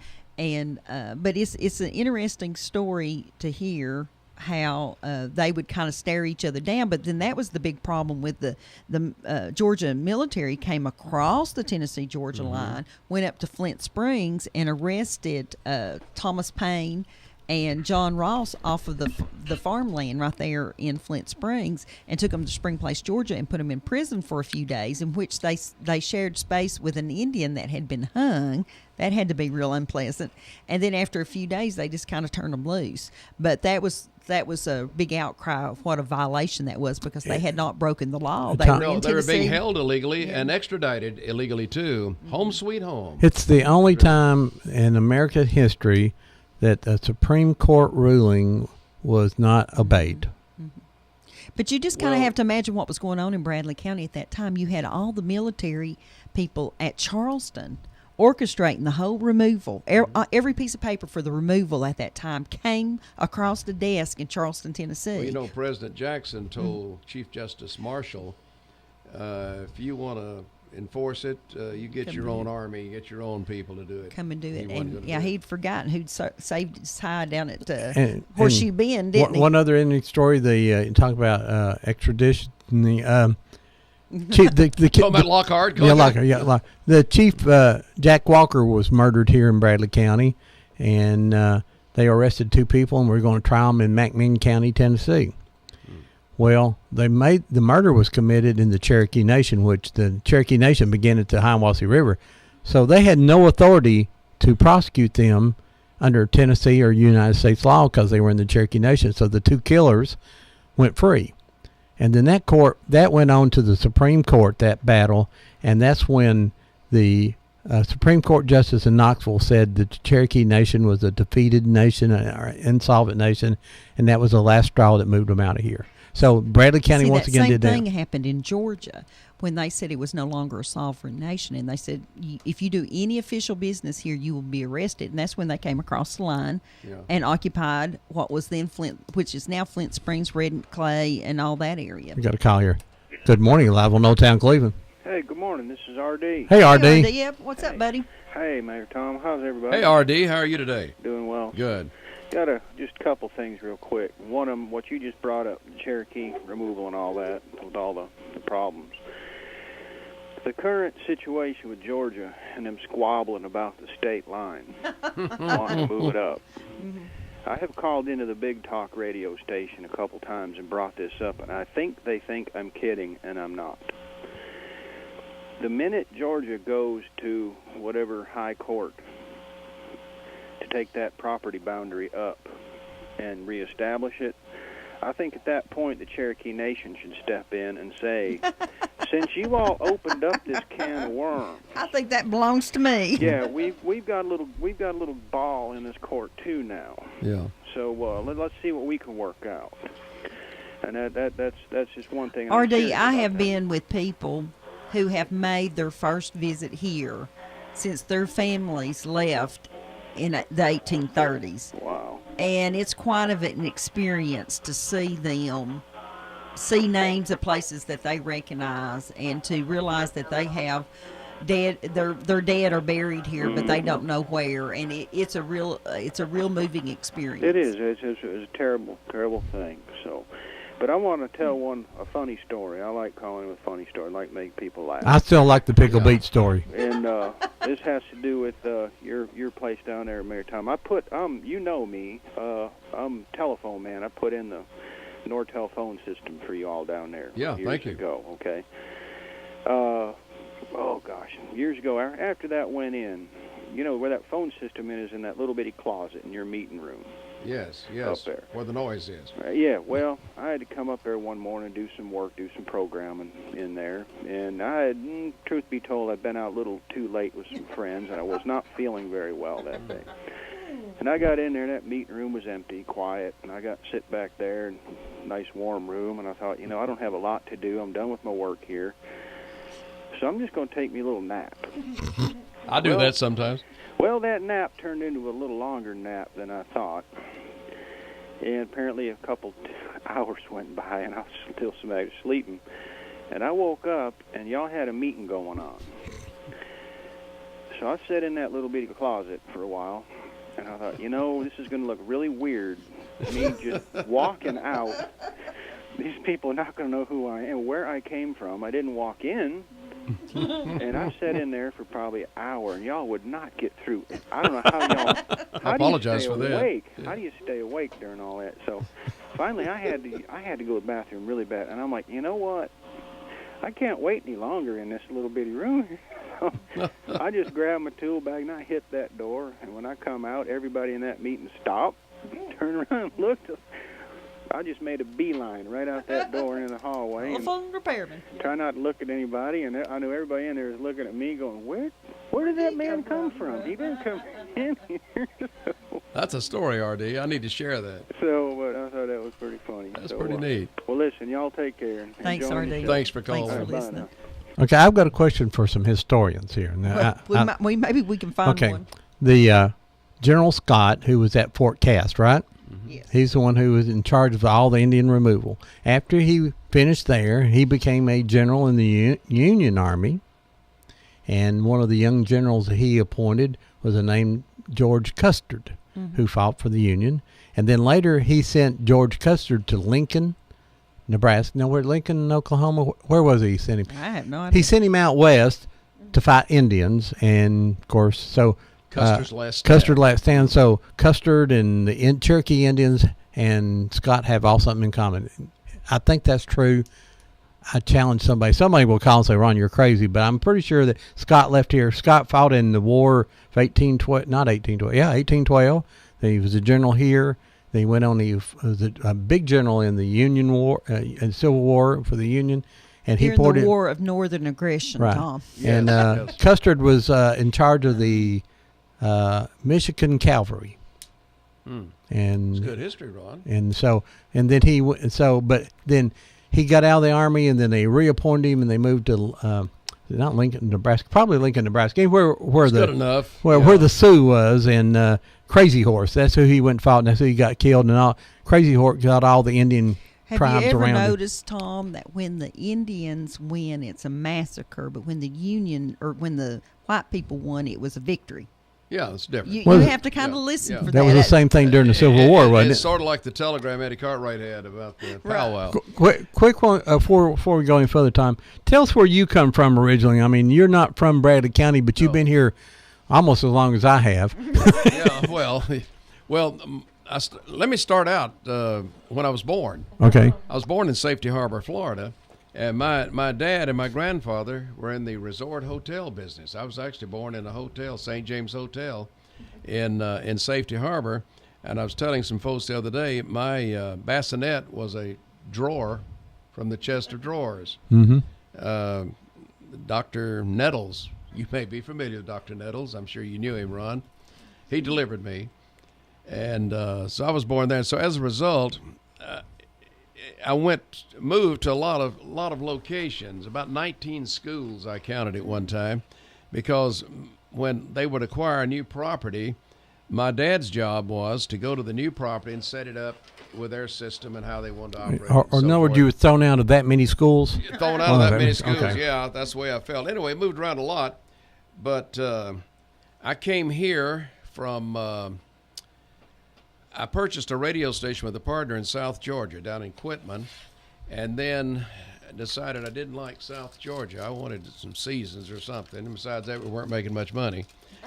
So I went to work in Sweetwater at a station there, and our good friend Bill Claiborne was working for WCLE, and they needed somebody. So I was hired by Mr. Hoskins and all the others, people you know. And that's the way I came to Cleveland. But before that, I was in a lot of locations throughout Mississippi, Louisiana, and South Carolina. And we could do a whole program on all those locations. But now, how long was you on the air here in Bradley County? 1964 until I was elected mayor in 1991. Stayed on the air a while after that. I think about 1994, 95, somewhere like that. It just got to be too much. So 30 years here in Bradley County. Yeah, at least 30 years on the air. Yeah, well, what was the yard sale show you used to do? It wasn't Swap and Shop. That was the Trading Post, we called it. The Trading Post. But we had a yard sale program, and that's what it was called, the yard sale program. We had the signs, people could pick up, and then after I became mayor, we had to stop that because people were putting them on telephone posts. And I know that the people that you worked with over the years are just a long list, and some went on to be in radio. Charlie Sales, I know, worked with you, and I know, of course, you influenced. You were probably a strong influence of a young man named Steve Hartline. Yeah. I used to remember when he'd come sit on your lap. Well, I still have people say, "Listen to you this morning." Yeah, it sounds just like you. Oh yeah, well.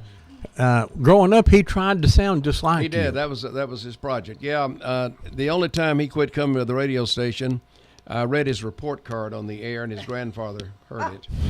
And it was not a good report card. I think he was a freshman at George R. Stewart at the present time. And then some of the people you work with, George Carpenter, George Cowboy. Is still in Athens, the Cowboy. Of course, Jack Hoskins was the station manager before Max and I bought it, and Jack has passed away. Right. Passed away just a while back. And I really enjoyed talking to Jack. We'd talk once a month. And he was legally blind, but he wanted to come to Cleveland so bad. But it just I would love to see Jack again. He was just a good friend. He was living in Florida, was he? He was in Florida, Melbourne, Florida. Yeah, he was. I know when he was one of the owners of the cable company when it started here in town. That's a story in itself. Stax Mayfield and Jax and some of those, and then when Telecable bought them, they became millionaires. Jack sort of handled getting the applications in, and I applied for that job, and a man named Jim Key come in to do the interviews, and Jack says, I have wrote down the name of the person that you're going to hire. He says, I'm going to see if it's correct, and he put it in a drawer. And so later on, I was offered the job, and Mr. Key walked to Mr. Hoskins and said, I want to see that envelope, and he had picked me. So I appreciate the sentiment that Jack had, and of course that sort of changed my life too, and being involved. Of course, I learned a lot from being around you and other people in this community, and being into JCs. I wish your management at Telecable was still there. I mean, me too. You had people you could talk to, right, and not machines. So well, let me back up a little bit, guys. Tom wanted me to remind him about the Oklahoma people that came to Red Clay. Oh yeah, that's good. Yeah. Let's do that. And let me insert this first. We're talking about naming things. Mm-hmm. I'd sort of like to see the new gym at Cleveland High School named after Bill Talley, but we'll No, talk that about would be a later. great name. Yeah. Yes. Some what would they be?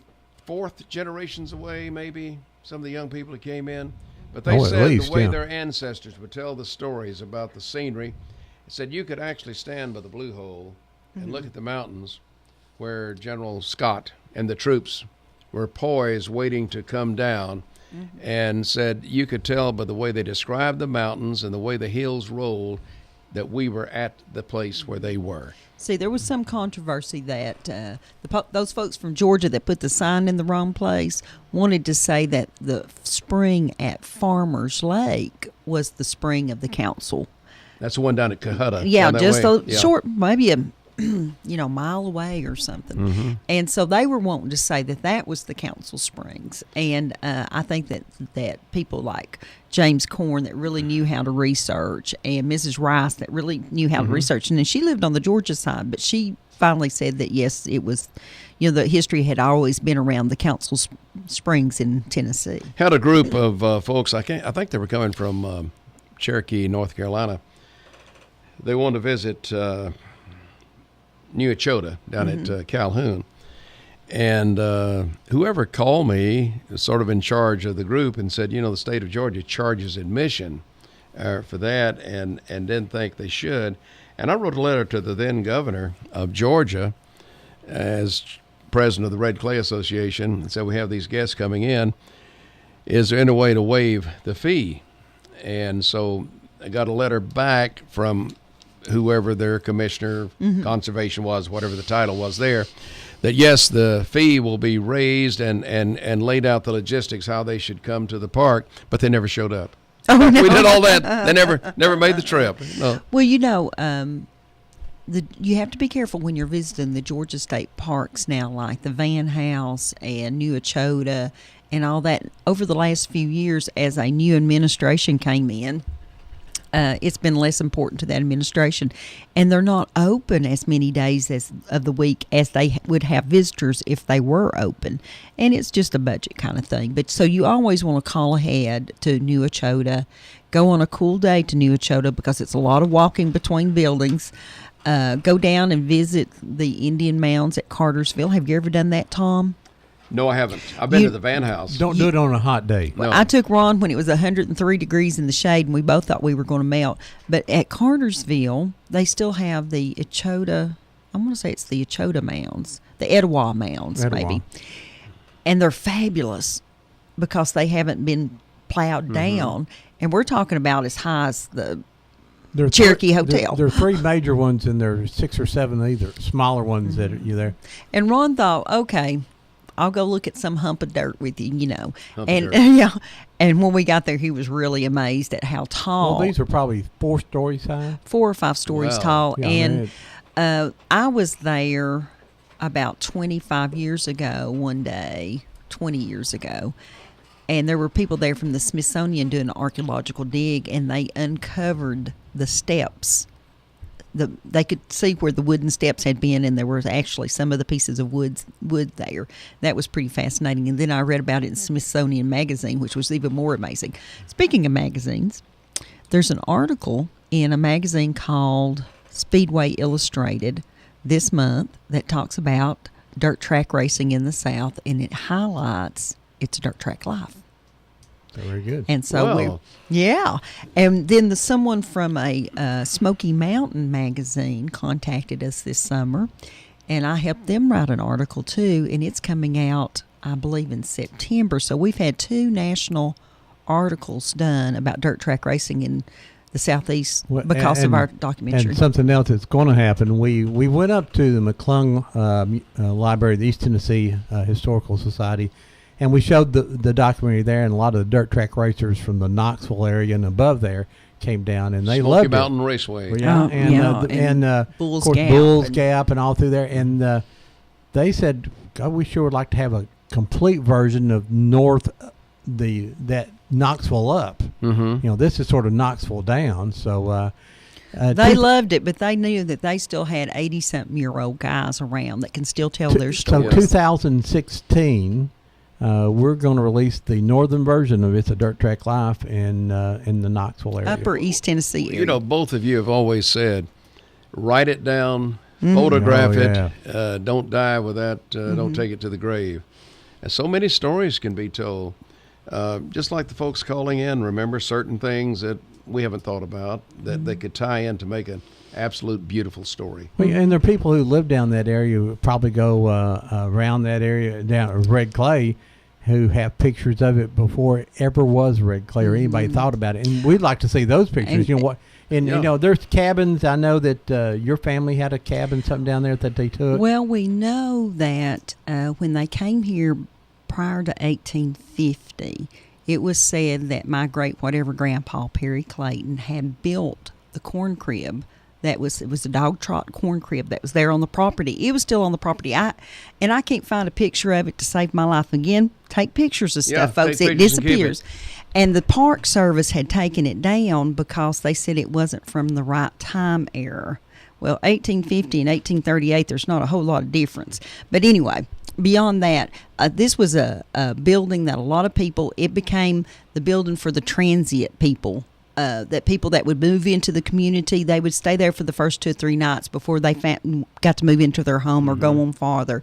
So it's kind of like a little halfway house, I think, back in the 1880s and 90s. Somebody's got a picture here. Yeah, somebody comes in with a photo album. I think we're going to look at the family photo here. Yeah. But anyway, and my family lived there for a number of years, and I have a picture of Perry Clayton and his wife, who on the back of it in my grandmother's handwriting says this is Perry and Tenia Clayton, who lived at the park for a number of years. I was looking through the newspapers from the dedication of Red Clay State Park and saw my grandfather and my grandmother and my aunt sitting in the picture from the newspaper. In case you want to know, David, that's me right there. Oh, is that? Yeah, I see the hair all the way from here. Yeah. Yeah, that's me again. Yeah. Wow, double-breasted suit. Yeah. There you go. High That's styling. Ron, can you hold that up to the camera? You got some great pictures. And it says WBAC on the microphone. Did anyone happen to record that, you think, Tom? No, don't think so. There was the old Bradley Central High School ROTC unit yeah. there, too. Yeah. They posted the colors. Mm-hmm. Boy, that's good stuff. There's the back of a hat. There's the back of a hat? Yeah. Yep. You know, back in those days, you couldn't automatically. Ron, how many times have you been tangled up in that cord this morning? Nothing has went right. This is my reminder that men used to wear hats. Do you remember those days that your daddy wouldn't leave the house without a hat on, a dress hat? There's Governor Blanton. I guess we're cutting a ribbon right there, maybe. Or digging some dirt for the groundbreaking.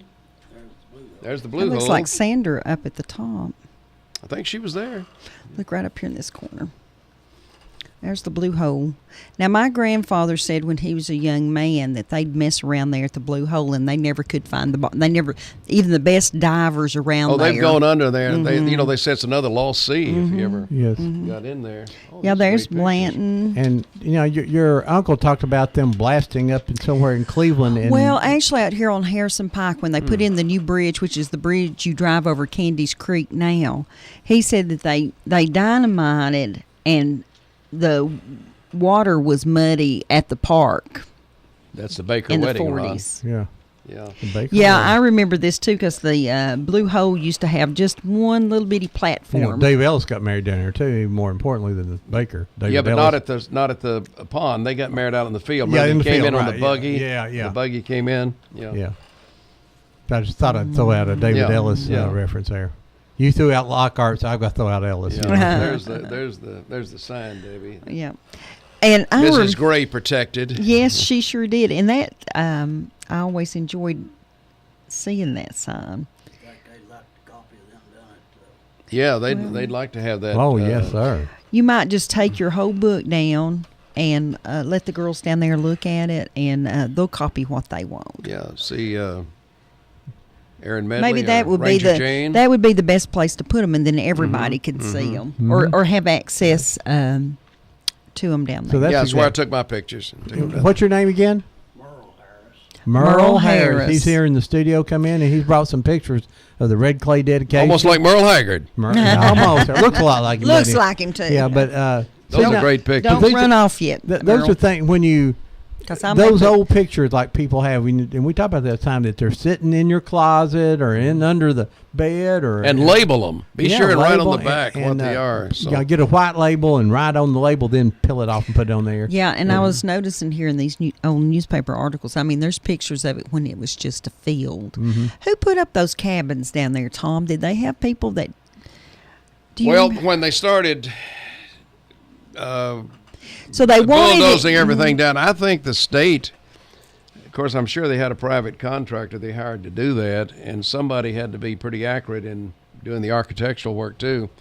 Just like the rocks we talked about, they were just going to bulldoze all that under. I'd like to have some of the wood off that cabin too. Well, I think, I had worried about that dog trot crib for years, and one of the first guys down there at the park, and it wasn't Lawson, it was that other guy, had told me that it had been put in storage because it was still a standing building at the time. I believe about 2.5 walls. 2 walls and well, there was a cabin there, and then there was a corn crib there.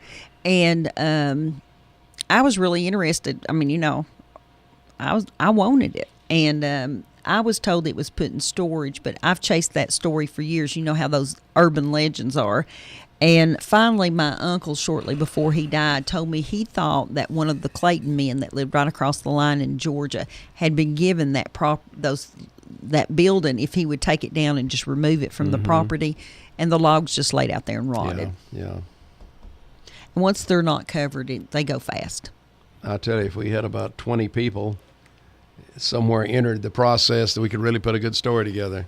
Because no one person, I can't remember everything that took place. And that's it. Merle's pictures bring back a lot of, create a lot of memories too.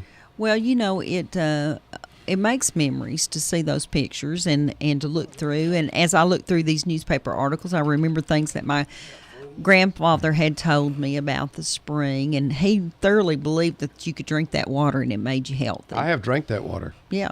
Yeah. I don't know if I'd do it now. But we took our little grandbaby down there last week when they had Cherokee Heritage Days, and I'd like to commend Governor Blanton. Erin and her staff down at Red Clay. It was put together very well. They had dancers and storytellers and craftsmen, and they had, most importantly, fried bread with strawberries on top of it. Well, the fried bread was very, very good.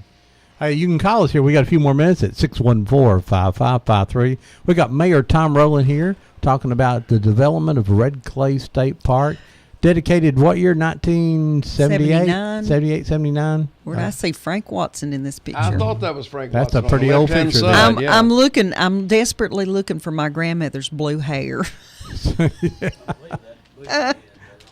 Instead of Frank Watson? Yeah. No, But, that's Frank Watson. You can call us here, and like I say, if you have a question of the mayor, long as it's not about your taxes or the tax rate, you'll answer about any question, right, Tom? That does look like Frank Watson. Back there. It could be somebody else, but it sure does look like him. And don't forget, up at the Tractor Supply today, Bird Dog's up there with fresh milk. We're talking about real milk right out of the cow type milk. Yeah, he's got April out there in the parking lot. It's in a jar already. It's not. He's not milking it for you in there in front of you, but he has some of it there. And he said, what else did he have, Deb? You said chickens and vegetable, right, yeah. beef. They got fresh beef. And then out on Peerless Road, the farmers market is going on there also. So go out and support your local farmers. That'll be there. They're usually there to 12, 1 o'clock, something like that. And Bird Dog will sit up there. Somebody out there, Ron, the other day at the farmers market out on Peerless Road gave me a pomegranate. And that's making our house smell real good right now. That looks like Sandra telling me you just said the wrong thing. She looks just like her niece. You said the wrong thing or something. Well, that's happened before, right? I think we borrowed that podium from the VFW. We had to improvise. You know, that's in the days when you improvised, and sometimes now everything we say fell in place. It fell in place. It was a lot of hard work. I know back when Tennessee Tea performed a lot, we played a lot at Red Clay Park. We got something going on down there all the time. We played free events, and people hired us to come down and play weddings and reunions, and so sometimes you get $5 for sometimes we paid $5 to play. Yeah. Sometimes they got fed. I know in 1983 you guys played for the Cherokee Day celebration down there. Oh, where's the white building on Dalton Pike used to play? It's sort of the garage, the outbuilding. Oh, Midnight Magic. Yeah. Midnight Magic. Yeah, that was a real exciting thing. Yeah, we did make $5 there. They made $5. You just yeah. Back in those days, if they say you can play for the door, and we said, well, they didn't tell us they didn't charge anything to get in, so we played for the door, and so we basically played free. Ron and them did a one year. It was every grand opening in Cleveland they played at it. I called it the parking lot tour. Parking lot tour. And you took your folding chair. All we had to be 100 degrees. I'm supposed to remind everybody of the Family Expo at the YMCA today. Yes. Yeah, Family Expo. That's another good I thing. think they'll give some money away or something. And I think it wastes school supplies. If you want to see the dirt track exhibit at the Museum Center at 5 Point, that closes next Saturday. I'd go this Saturday and just make sure, because it's gone. And they've had great success with that down there. They actually have a race car right inside the museum, and the story about getting it in there was the interesting thing. That Caney Creek story y'all did, that was something. That's a town in itself. I mean, an isolated town. And Ron and I were commenting, we'll get orders occasionally on that still, and in the last week and a half, I guess we've sold 12 DVDs and 12 books, I guess, off of our online store. And I said, I don't know what happened, but I'm pretty sure somebody had a family reunion. And showed other people the stuff, and then people will order it. That's what it's supposed to be. Yeah. And talk about saving history. Coming out next year, about April, will be the story of the people of Copper Hill, not the mining. We're not going to talk about all the mines, which everybody's talking. They'll be in there, but we're going to talk about the people who grew up there, or people showed up when they were young and going around the mountain up there and the beautiful trees and the water, and then they get to Copper Hill and there's like they're on the moon. Story about Ed Baker in Copper Hill, and he worked for the Chattanooga Times. He was doing a story in Copper Hill, and he had to spend the night up there. And he said it was real late at night, about 7 o'clock. It said he was walking down the street, and a policeman came up and said, "Stranger, what are you doing here?" Yeah. I'm sure that still happens. Yeah. Well, we are talking to some folks up there that we think they're going to come on the show and talk about the Good Government League. Now this was the Copper Hill. There's the Copper Hill version of the Good Government League, and then McMinn County, and then the Benton. Now McMinn is the most famous of all of them, but in Polk County they killed people. Well, the courthouse, was shot up there. It was on the cover of Life magazine one time. Yeah, and so we've got some ladies coming on that I think they seized the courthouse, and the governor called and said, "Hey, you folks need help down there?" And they said, "No, we got it under control." They had he's talking the wrong side. Good morning, you live on Old Town Cleveland. Hey, Ron, this is Neil again. Hey, Neil. Wait until the last minute because it's a little off subject. With the mayor's days at WCLE, I have remembered when I worked in the summers and then through college, the only radio station where I worked and listened to was WCLE because of the country music format. But I don't know if I'm mistaken or not, but did the mayor not used to do an old man voice? That would be Uncle Ott, who dropped in occasionally. Yes, Uncle Ott dropped in occasionally. I have a request. You can accept or decline. I think after Ron does the official sign-off, that Uncle Ott ought to sign off. Well, no guarantee. Okay. Thank you. Uncle Ott was very private. Yes, I understand. Thank you. Hey, bye-bye. One time, Uncle Ott actually got in character, Ron. Carl Hoskins was opening a subdivision down off of somewhere off Blue Springs Road, somewhere down there. And so he said, "We need Uncle Ott dressed up." So Bill Ledford down at the men's show helped. Uncle Ott had overalls on and a fake beard. And somebody said, "Chew a Tootsie Roll and let it roll down that beard a little bit." And he carried a BMI hymn book from the radio station. And Uncle Ott and Paul Kirksey were going down to the scene, so they stepped there at Inman and Ocoee Street and flagged down a ride to go down to the subdivision.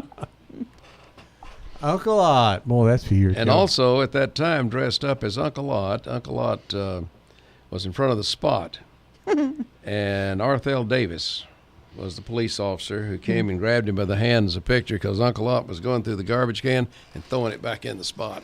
Found something in there. Anyway, that was fun. You know, our friend Joe Palo has moved back to Florida. I now. understand that. Yeah, down And, with Kim's mother. Yeah, and I think Roberta Matthews, Ryan, yes. Mm-hmm. Elwood and Roberta, and I think to go down and take care of. And Joe, he come in and done some stories about his time at WCLE and some of the things he told that. Did he tell you the story about one night at a ball game? Yes, he did. He told that story, and I'd understand because Joe has the kidneys the size of like a peanut or something. Mm-hmm. He has to go to the bathroom more than anybody I ever seen. But he also told about the story about you and you were doing a traffic report. School, yeah. Tell that story, Tom. And let Tom tell the Well, story. Joe was the traffic man, Yeah. and he was talking about traffic at Ocoee Middle School. I believe it was Bradley Jr. then. Had its regular congestion, et cetera, et cetera. And I said, Joe, there's no school today. But how did he learn to do it that way? I taught him. I think you had done the traffic report and walked in like a second later behind the scenes. He says, well, how did you do that? He says, I made it up. He says, it's always busy in front of It's Ocoee always Middle. the same It's way, always yeah. everywhere. Yeah. And he said, so he tried it, but he forgot school wasn't in that day. Chattanooga always say the split at I-75 and I-24 is always. I got other stories about Joe I just can't tell, though, or want to. But Tom, hey, that's been Yeah, there's a long story about Joe one time becoming a foul of the law. Well, I didn't We hear need to this. talk about that sometime. Oh, yeah. I've had others, but Tom, thank you for coming in today. You got Thank any you for last having me. It's comments been or great. anything? Anything you want to say about No, the city? this has been a lot of fun. I really have enjoyed it, and just emphasize what you two always say. Take the pictures, keep the pictures, refresh the pictures, and be sure and write who they are and what they're. So right now, it's fun sort of picking out who's where, but keep those pictures and keep those memories alive. Right, and share them with people. Now with Facebook, you can share them. You'll be surprised who finds an old building and say that's where my father or grandfather worked, or I worked with that person, or we shopped there when we were younger. So do all that. And Tom is exactly right. Interview your grandmothers, your grandfathers, your aunts, your uncles, your old neighbors, and say, ask them those stories. I always tell people my prized possession is a recording that my cousin made of my grandfather, and just to hear his voice again was pretty great. And he tells a story about his father, and pretty His amazing grandfather. story. Yeah, and it goes back, centuries. His grandfather lived here when the Indians were still here. Well, and told stories. I mean, firsthand knowledge. We were some of them stories. people in Georgia that run them out to Bradley County. Well, now these days you can keep recordings of those folks. Oh, but, yes. Your great-great-grandfather, you'd love to hear his voice, or even your grandfather, hear that voice, and nothing was recorded back then. Well, folks, next week on Old Town Cleveland, we will be doing, I hope, Hardwick Close, if I can find the people that I want to find to come on and talk. And we've got some other shows coming up, but I can't remember what they are right at this moment. And we're always looking for people to be guests. So if you've got an 80-something-year-old uncle and he's a hoot, be sure to call Merle us. could bring some more of his pictures in, his albums, and bring them in. Santa Joe wants the mayor to call him. Who? Joe Cannon. Santa Joe. Oh, at Santa the Yes. Cleveland Daily Banner? For a small fee, we can arrange that. Wasn't Bill Stamps big with WCLE? Bill with Stamps was before my time, but his program was Biscuits with Bill. And Bill Stamps' son visited a while back, and Alan Jones and I at Alan's house, and Bill Jr., I guess it was, we had a long, fun conversation. And Bill Jr., prior to that, had visited the radio station on Key Street, and we had a lot of pictures of Bill. I never met Bill Sr., but anyway, there was a picture of a certain microphone he used, and I gave it to the son. Now, is that Judy Woods that was here a few weeks ago that done the canning? Was that her husband? Did they move to Sweetwater and he was killed in the car No, wreck? that moved to Upper East Tennessee, like Johnson. Bill Stamps moved to California. Okay. No, well, no. she had a husband that worked with you or worked at CLE. Mary Lou Wood. Mary Lou, and what was it before name? And he moved on. I remember when he. I don't It's remember. a very moved unusual name. Moved up to I'm sorry. Knoxville or something like that. Got killed in a car wreck after he left here. Yeah, So, I don't remember that, but that's something that else we was need to really think about. early. That would be early in your well, career. folks, that's been pretty much another our one. show. And we'll be posting this show on Facebook. Well, about Tuesday. About Tuesday. See you folks next week. Bye-bye now. Where'd the old town go? They moved it all north of here in a shopping mall.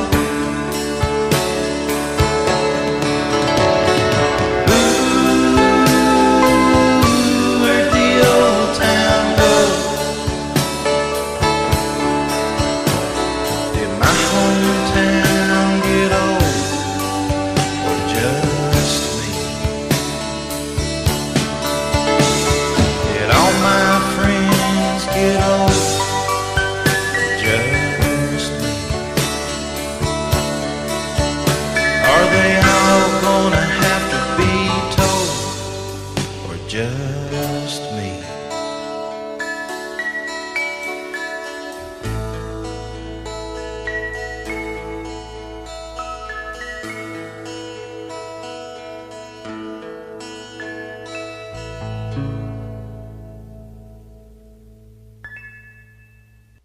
You are listening to WOOP-LP, Cleveland, Tennessee. Whoop FM is a broadcasting service of the Traditional Music Resource Center, and we play America's original music.